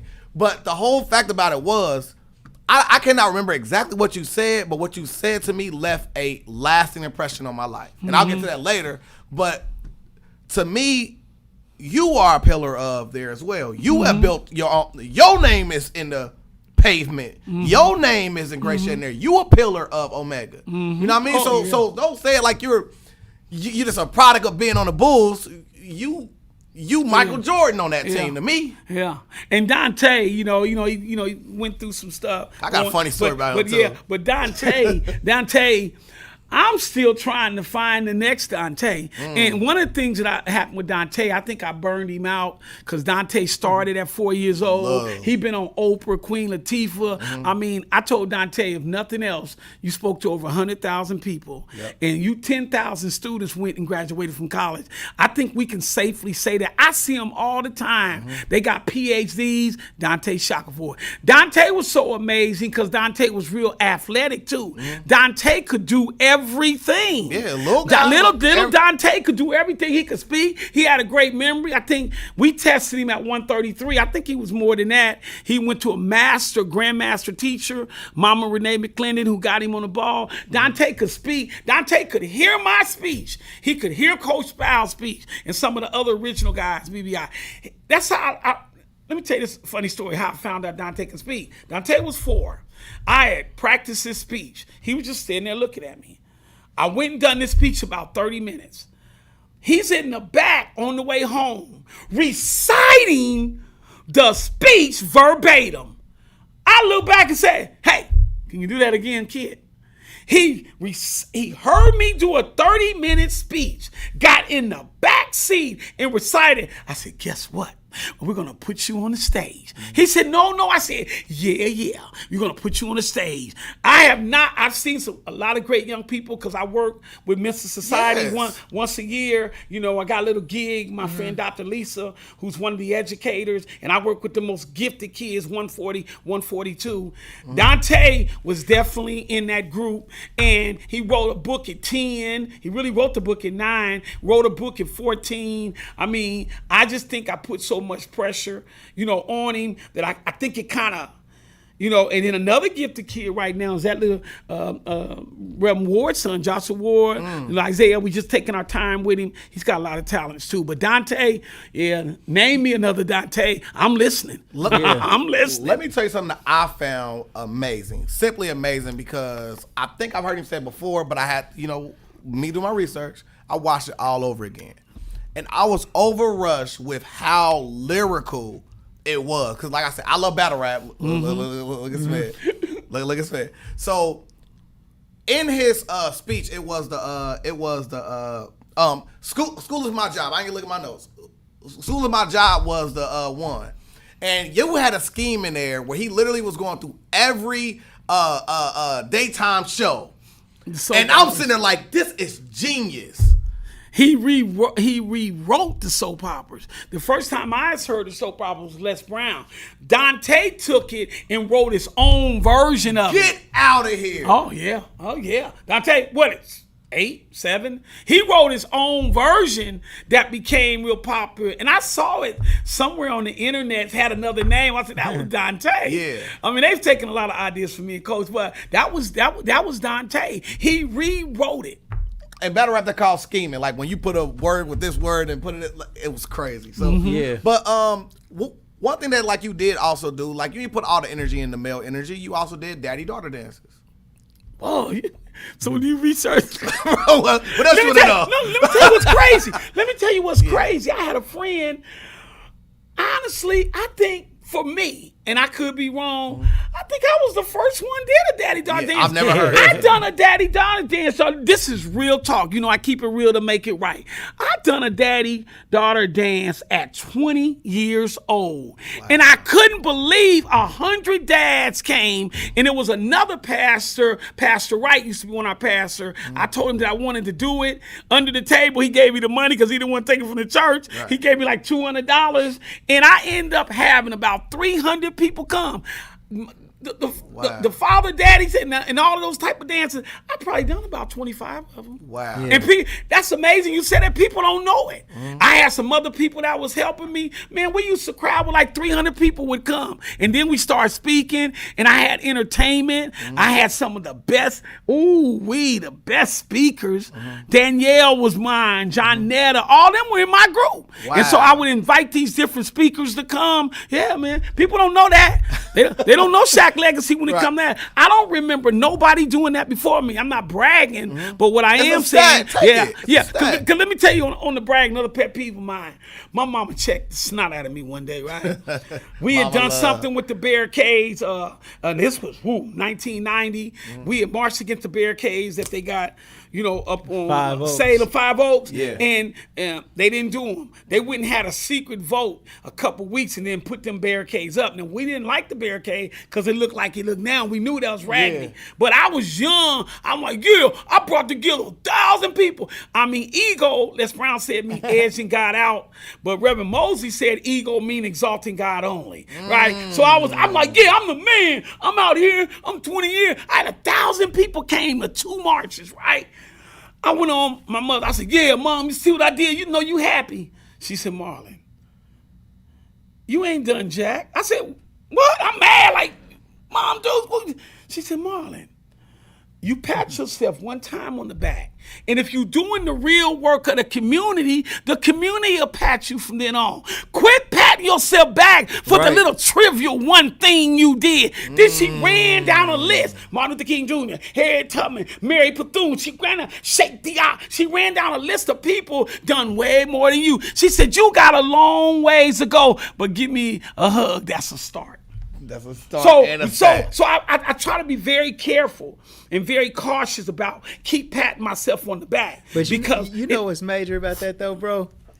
your mother put you in the same light as all of those great people. Absolutely. Like right on them tracks. Yeah, she felt like you was capable of doing the same type of things that they could be. She seen it in you, bro. Look at half full or half empty. And I also give you another tidbit also is we had Rodney Lowe on here. Yeah. His father was the first black commissioner of Dayton, Ohio. He's the one who commissioned to put the gates up. And that's crazy to think about. You had some black people, the reason that it stuck, right, is because some black people supported it. Yeah. And then a year later, all against it, we should have listened, but they didn't want to listen to us. That's why I'm very careful, man, about listening to ex-felons, man. And I think the magic is them brothers who've been in the street, because when we go in these schools, we be in there, and I have to say this word, we be in there intellectually masturbating. You get some of these ex-felons, they come in there, the kids gravitate toward them. I watched like a Tony Ruby walk into a school, man, and you talking about changing, being change agents. These guys are doing that, man. So, and these gals are doing that. So it's just so important for me, man, to be a soul model, man. It's so important for me to be a social justice warrior. It's so important for me to be an anti-self-destruction counselor. Right. I mean, I owe this community. There we go. So, like, Lord knows everybody know my admiration for Tony Ruby. But like the main thing I want to always say about Tony Ruby is like, I know I'm my authentic self. He's his authentic self. But when you standing in a room with someone that authentic in themselves, you feel like a fake Gucci bag in a Gucci store. I don't care what you say. He can see right through you, everything like that. And then when you have that person in there talking to people, giving them their life experiences, you gravitate towards it. You know what I mean? And I get that energy from you as well. And I'm going to say God gave us all different gifts. I'm going to say authentic self is good, but I like another self. African self. And if you discover your African self, you'll find your authentic self. Right. African self, when you look at some of our inventions, you know, like I used to run these inventions, well, Dante could run 300 straight. But I would like shoot after seeing telephone, transmitter, electrolyte, breathing mask, stop and go traffic light, third rail clock, carbon filament, lawnmower, stove, refrigerator, lubricator, soap, and shampoo. I got up to about 50. Dante could run 300. Wow. And I saw him back them up and do them in reverse. So what I'm saying is that what I'm saying is that God gives us all gifts, right? And your gift is different from a Tony Root. But when you allow your African self, when man know thyself, and then man know God, when God gets in you, whatever you bring to the table don't have to be the same as somebody else. Watch this. I can't do what you're doing right now. I think that you're different with this whole piece, man. You and like Terry, some of y'all, and Frederick Cox, man. I about cried watching Frederick Cox at MC the other day, and what's me do? I can't do what y'all do. Wow. You might can't do what I do, but I can't do what y'all do. Right. You know, I work with some people, you know, it got skills I can't do. So whatever that skill is, or let's say that whatever that gift is, use that gift to make a difference. And also, piggybacking off that is, people who have a gift, you have an affinity for running into people, such as when you met D.L. Hughley. More than him. That words to live by. But that because I also want to draw the parallel with how he is now one of the forefronts of like social justice. And I mean, I don't want to say it completely of like you tapped on the shoulder or nothing, but what was it like meeting D.L.? It was awesome because even back then, he's one of my, what I call social justice warriors. Okay. He's one of them, like after we did that shot, you know, that words to live by, we sat in a hotel and talked 2 hours. Wow. D.L., we was all dropping it, but he was dropping mad science back then, talking about that he wanted to see black people at a better place, in a better space. He was talking about it way back then. Then met Queen Latifah. She dropped, up in Detroit. Meeting these people, man, I'm telling you. But D.L. Hughley was dropping gems, you hear me? Yeah.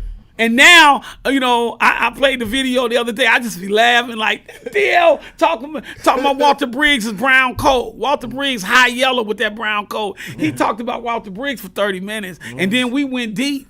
Right. And he even offered, even back then, he said, man, send me a proposal. I'll sponsor some of the work you do because I respect you. But, you know, I had it all wrong. Thought I could do it all by myself. I didn't think I really needed those people who didn't really want to help me at all, who lied on me. I said, I don't need them, but I did need them. See, I learned a lesson. You do need people. See, back then, I'm like, I'm going to do it. The streets got me. Well, you know the streets broke.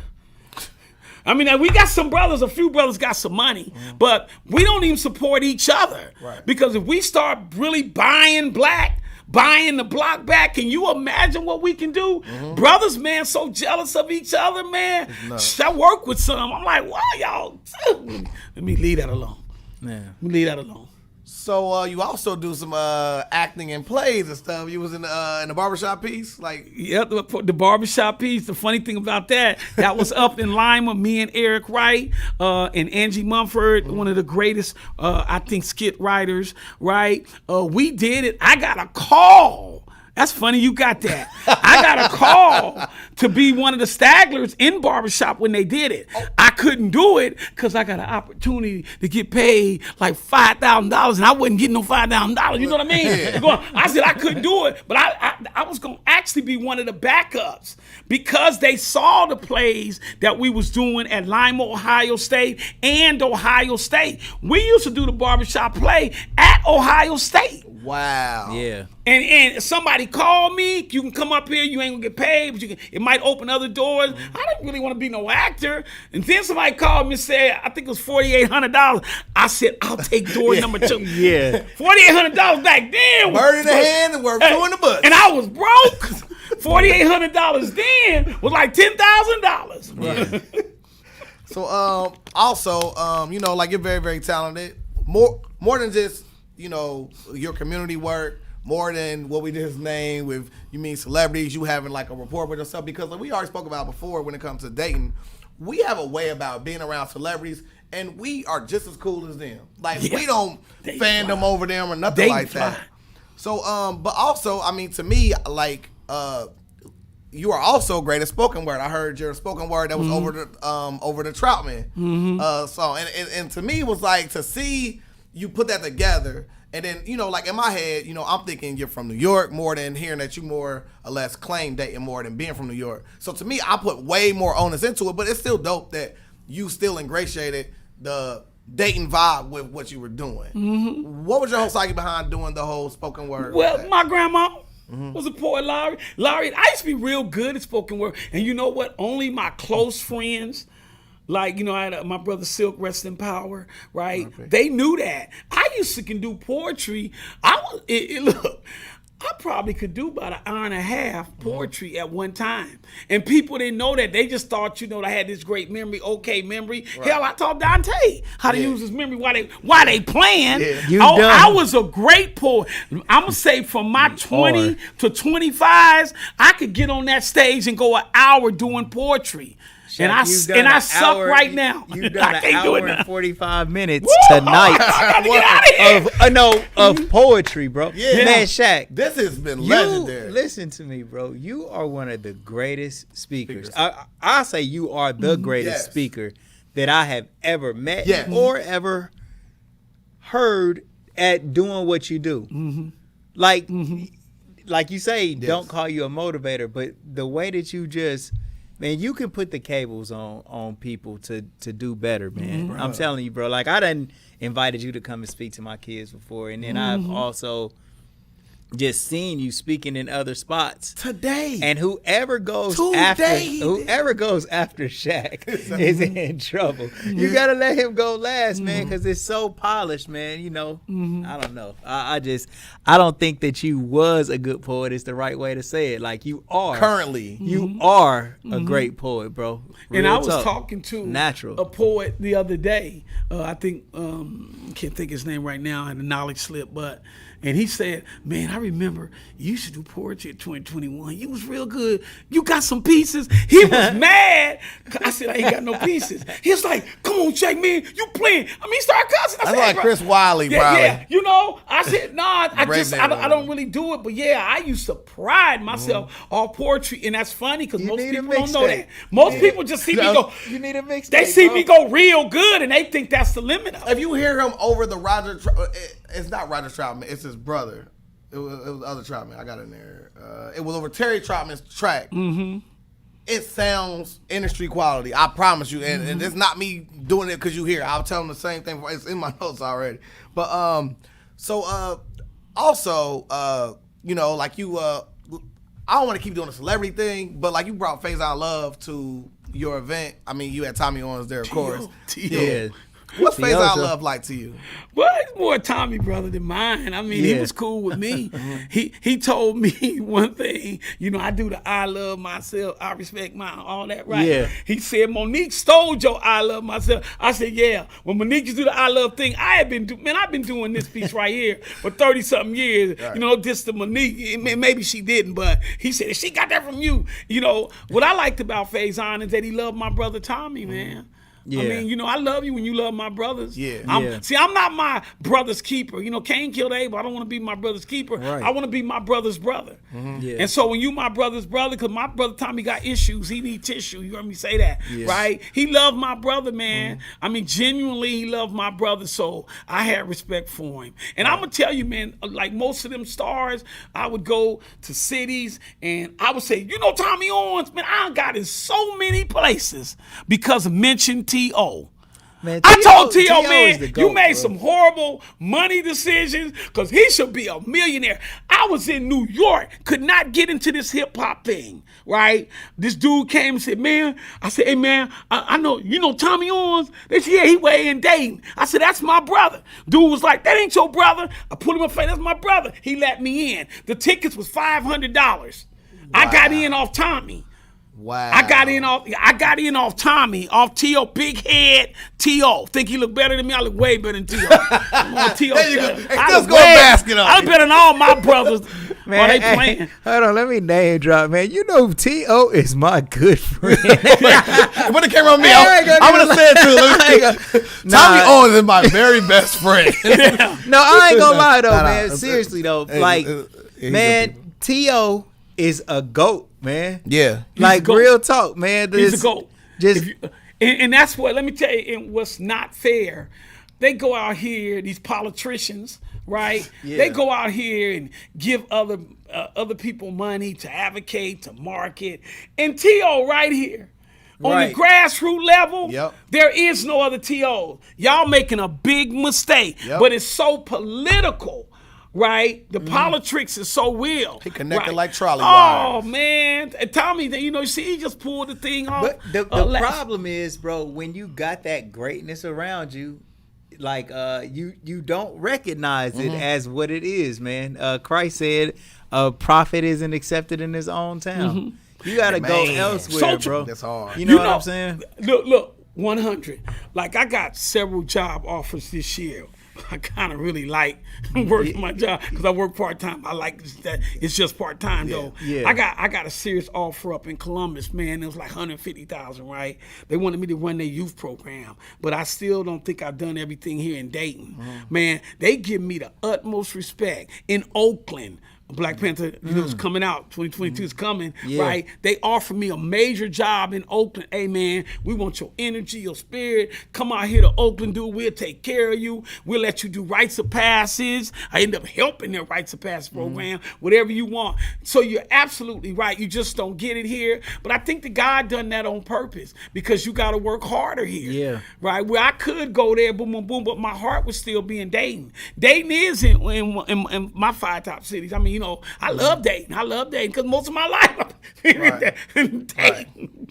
I don't think it's no better time than now to do the butterfly effect, man. Like, okay, so the butterfly effect is something I either found during the course of the interview that I found that was truly profound, or something during my research that I found that was truly amazing. I talked to Smed before we even got on camera, and this is about to shock you.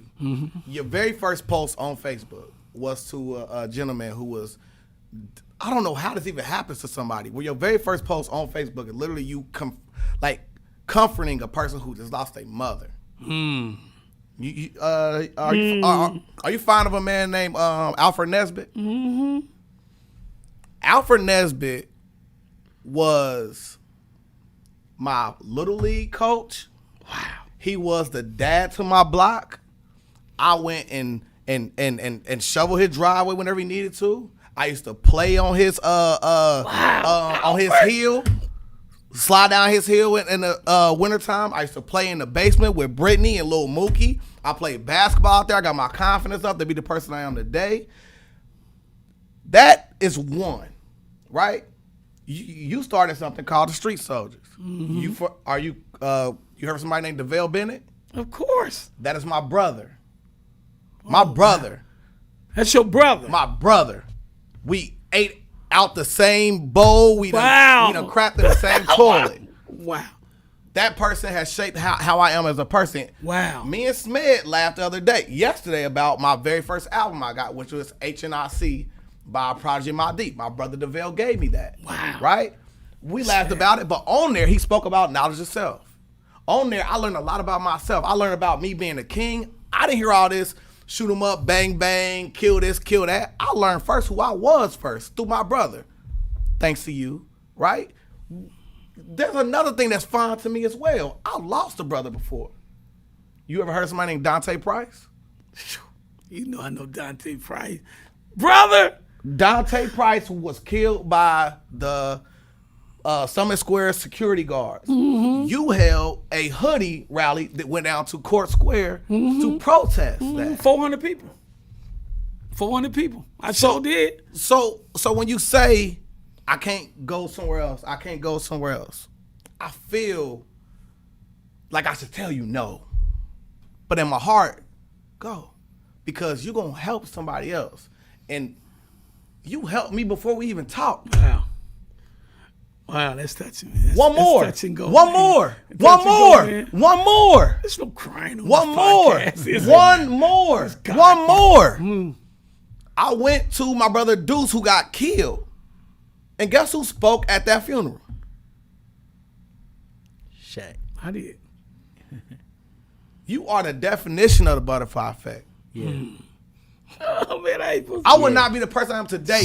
You sit here marveling at the person I am and how you created this out of every misstep that you think that you made in life. I don't even want to ask you a legendary mistake because you couldn't have made one because you helped me be the person I am today. I'm a college graduate. I'm educated. I'm in my son's life. I got my son coming in here editing videos with me and Smed. Bro, I owe everything to, of course, my mom, my dad, and to you. Thank you. Oh, man. There's a ripple effect to the things we do, and that will come up in your life review. No, man. Wow. No, man. You talk about Alfred Nesbitt, man. He got some of my mama's love, man. My mom when Alfred was going through, my mother hugged him. You'd have thought, I used to tell my mom, do you love these people more than you love me? She said, in God's eye, I love y'all the same. I'm like, you can't, oh, man, you know, mama was just, oh, man, you got me on that, man. Yeah, man. And that's why I do what I do, man. I got a spiritual son, man, and you know, you say that he really got me, man. He didn't know I was crying. I got a spiritual son who left. Man, that's touch and go there. Touch and go. He left. He said, I'm gonna get 2 PhDs by the time I'm 30 in your name. He went and got 2 PhDs by the time he was 30. Called me about a month ago and said, I'm in town. I'm a build in Trotwood. And my wife, she's from Silicon Valley. She does computers. She got a job right back. My money, I want to give 30% of my money to Black Brothers Involvement. Because when you told me and gave me them hands, I gave him them hands to the chest. And you sent me out of here because he wanted to stay around here. I said, you're too smart to stay around here. And you sent me to Berkeley. I'm going to come and give you 5 years of my time and my money. And he's here now. And he called me every night. And I got some great spiritual sons. I'm here. You know, people don't notice. They think they don't think I'm lying anymore. I got 303 spiritual sons. I got about 50 I talk to like every other day. And I got people like Ronell who probably die for me. Right. So, but for him to come back and you to say that, it's almost overwhelming for me right now. You know, because he came back. He said, I'm here for you. He said, I got money. My wife made 7 figures. I said, what? Yeah. My wife was making $1 million in Simeon Valley. We saved for 10 years. We invested some stuff, and I'm coming back.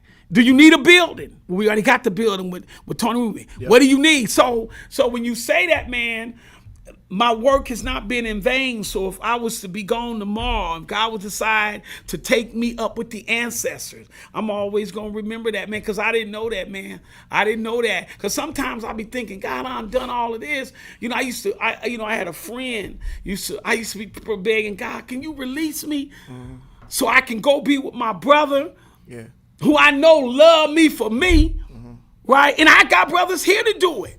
But I said, I want to go be with my brother, and I can wake up and do ministry with him, right? And God tells me no.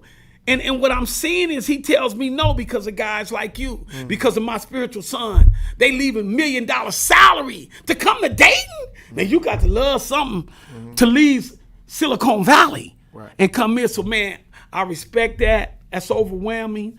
Wow, man. Wow. Peanut, man, that's wow, man. And I really didn't even want to come do the show. Smith, of course, one of my favorite guys in the city. I'm doing it because of Smith, because I really don't like to. See, I used to love to speak, y'all. I don't love to speak. I hate panels. My brother Sean always laughs at me. I hate all that. I got to prepare for lectures. I want to get in the room with kids, right, and say, okay, I'm going to give y'all the best me I can give y'all. Now I got a spiritual son that went and got that bag. Yeah. He went and got it. So now we're going to see the effects of Marlon Shackelford on a whole nother level because I've been begging in this city. I got the answers, y'all. Y'all not listening. Y'all giving everybody money. I'm working with you all these years. I'm making $17, $18. And I'm giving away 10. So I'm giving away 10. I'm making $18. And wow, that's, I don't know what to say. Hey, man, I respect that to the utmost. It's funny, man. It's funny to hear you say that nobody will give you any money, bro, because when I first, like on some of these camera angles, you can see my Dayton Swish posters that I got up. For whatever reason, once I got my basketball team, I was like, well, I'm going to find me some sponsors. I'm going to find some sponsors. I thought I was going to go out and get a Nike sponsor the first day. But nobody gave me nothing except for Shaq. Yeah. Wow. I had you. I'm going to tell you, Shaq, like, this is I could never tell. Because Shaq was like, bro, meet me at McDonald's. Gave me a check. Shaq.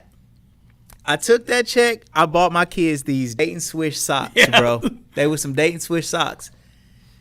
Do you know the whole program for that day forward after I got them socks, everybody else had to have them. Man, this was the biggest hit in the city. Our uniforms were so major, and we had the socks to match. They was these elite socks. So fishy. And from there on, you was my big bro. From there, nobody else gave me nothing. And you know what Shaq did the next year? Gave me another check. I called him back again. Shaq, we want some more socks or something. He said, meet me wherever we met. No cap. Shaq is major. Shaq is on our podcast. Yes. But every time, bro, this ain't the first time he been here. This ain't the first time he done came through for me. Like, every time I call him, he comes and sees what I need. Yeah. Every time. And I don't even know where I met Shaq. I don't even know why I felt comfortable to come to Shaq and asking for anything. But this has been going on now we probably about 10 years in, around in there. Whenever I call, bro, he just treats me like I'm his little bro. And what you need, bro?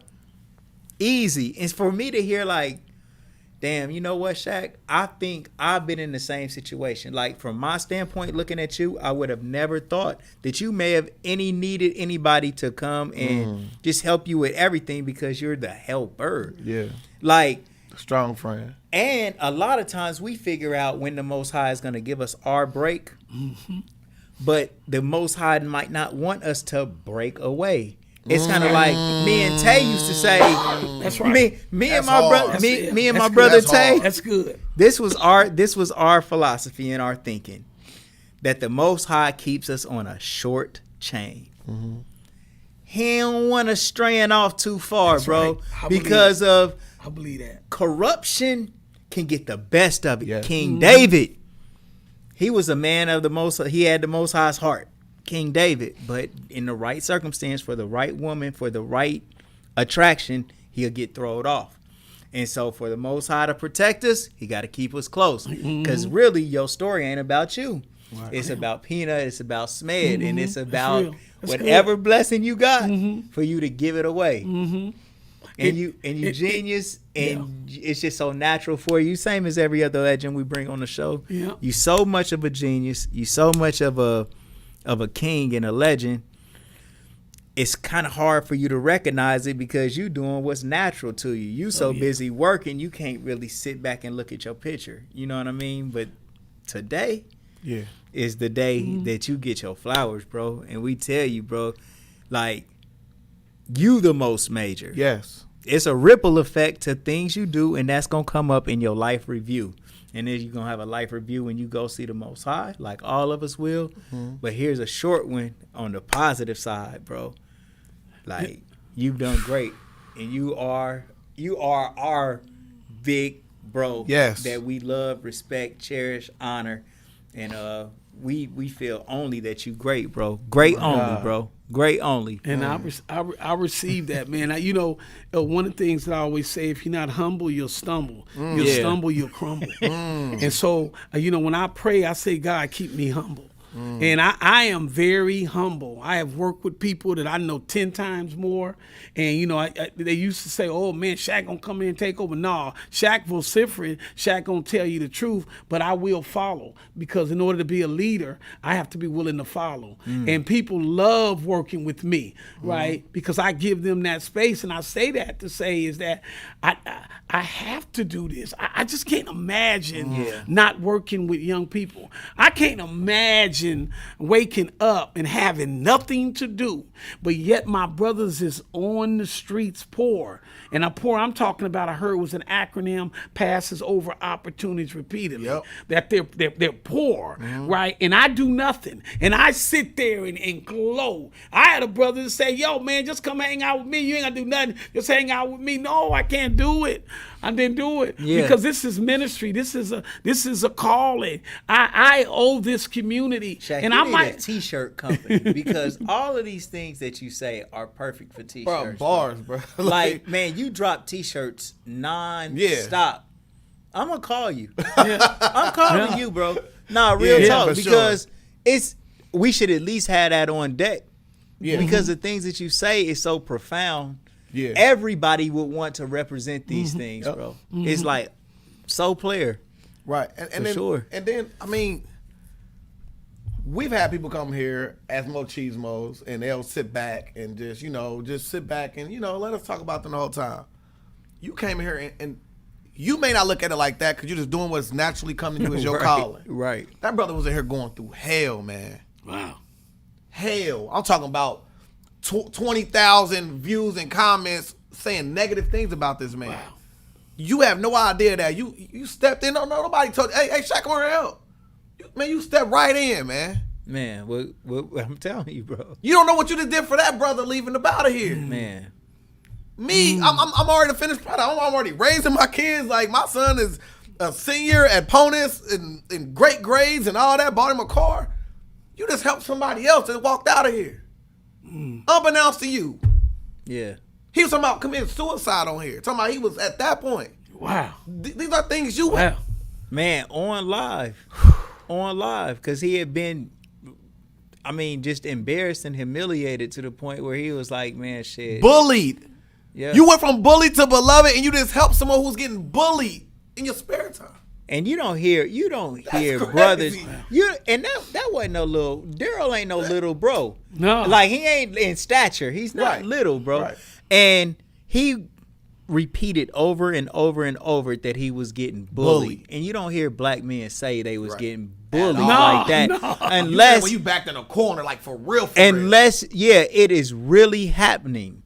You know what I'm saying? And I don't know, man. I hope we helped D. Yep. I hope we helped him out, you just come in perfect time, and you know what I mean. Time. Man, your time is impeccable. Beating on the door, coming in the wrong door. Right, impeccable timing. Like, how do I get in this? Beating down the door to walk in here to save somebody. The wrong door was the right door, right? I heard your voice all the way in the front too, Jack. and I know you probably done with me. I just like one thing that I do every morning.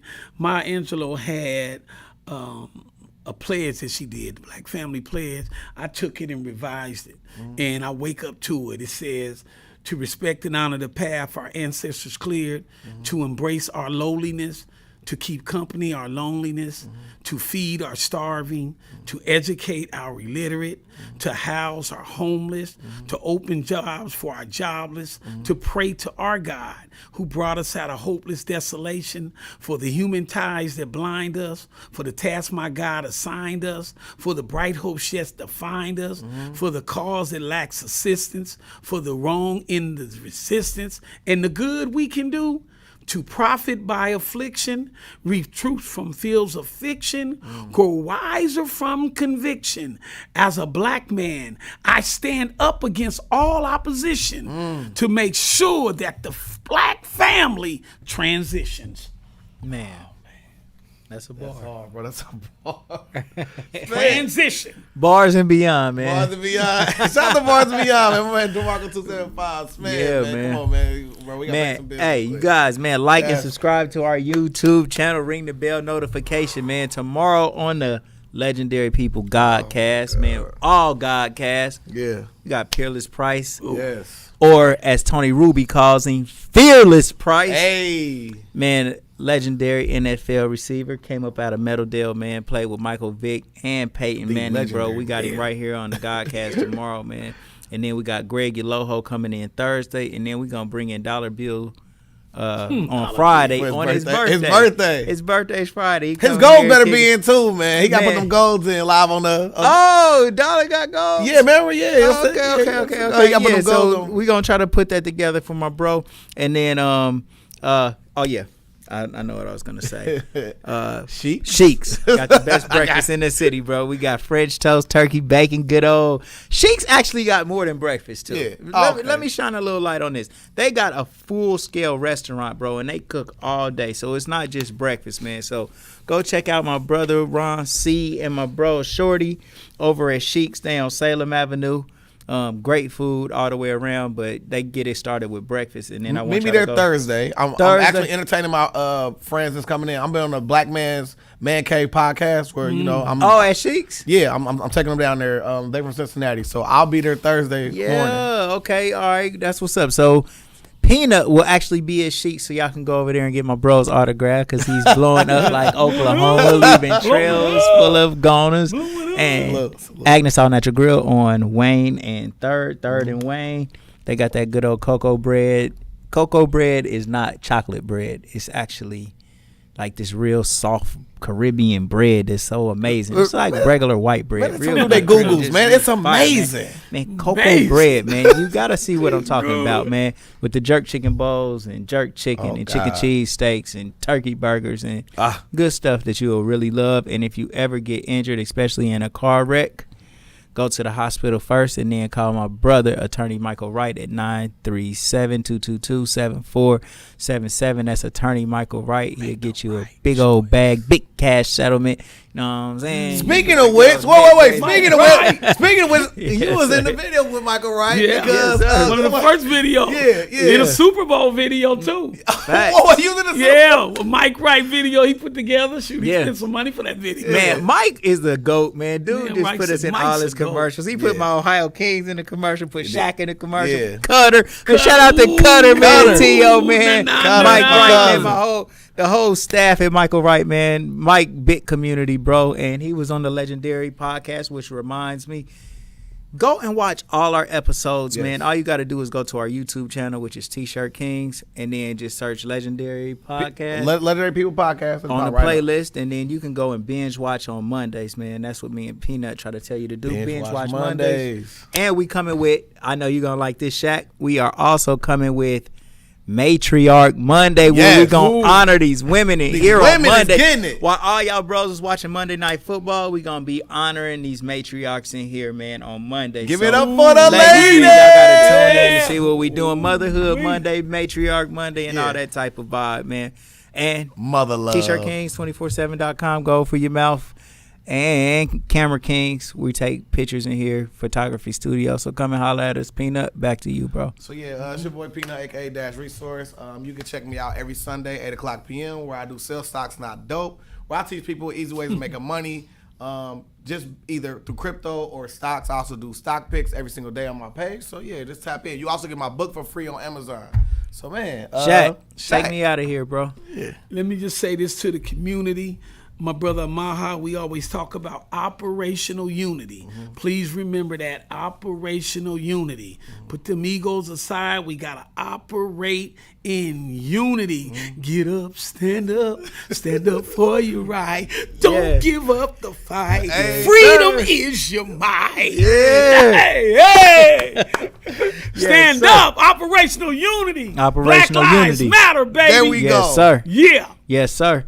And we up through here, man. We out of here. Peace, y'all. Love everybody. Yo, it's all love. Also, Legendary People Podcast.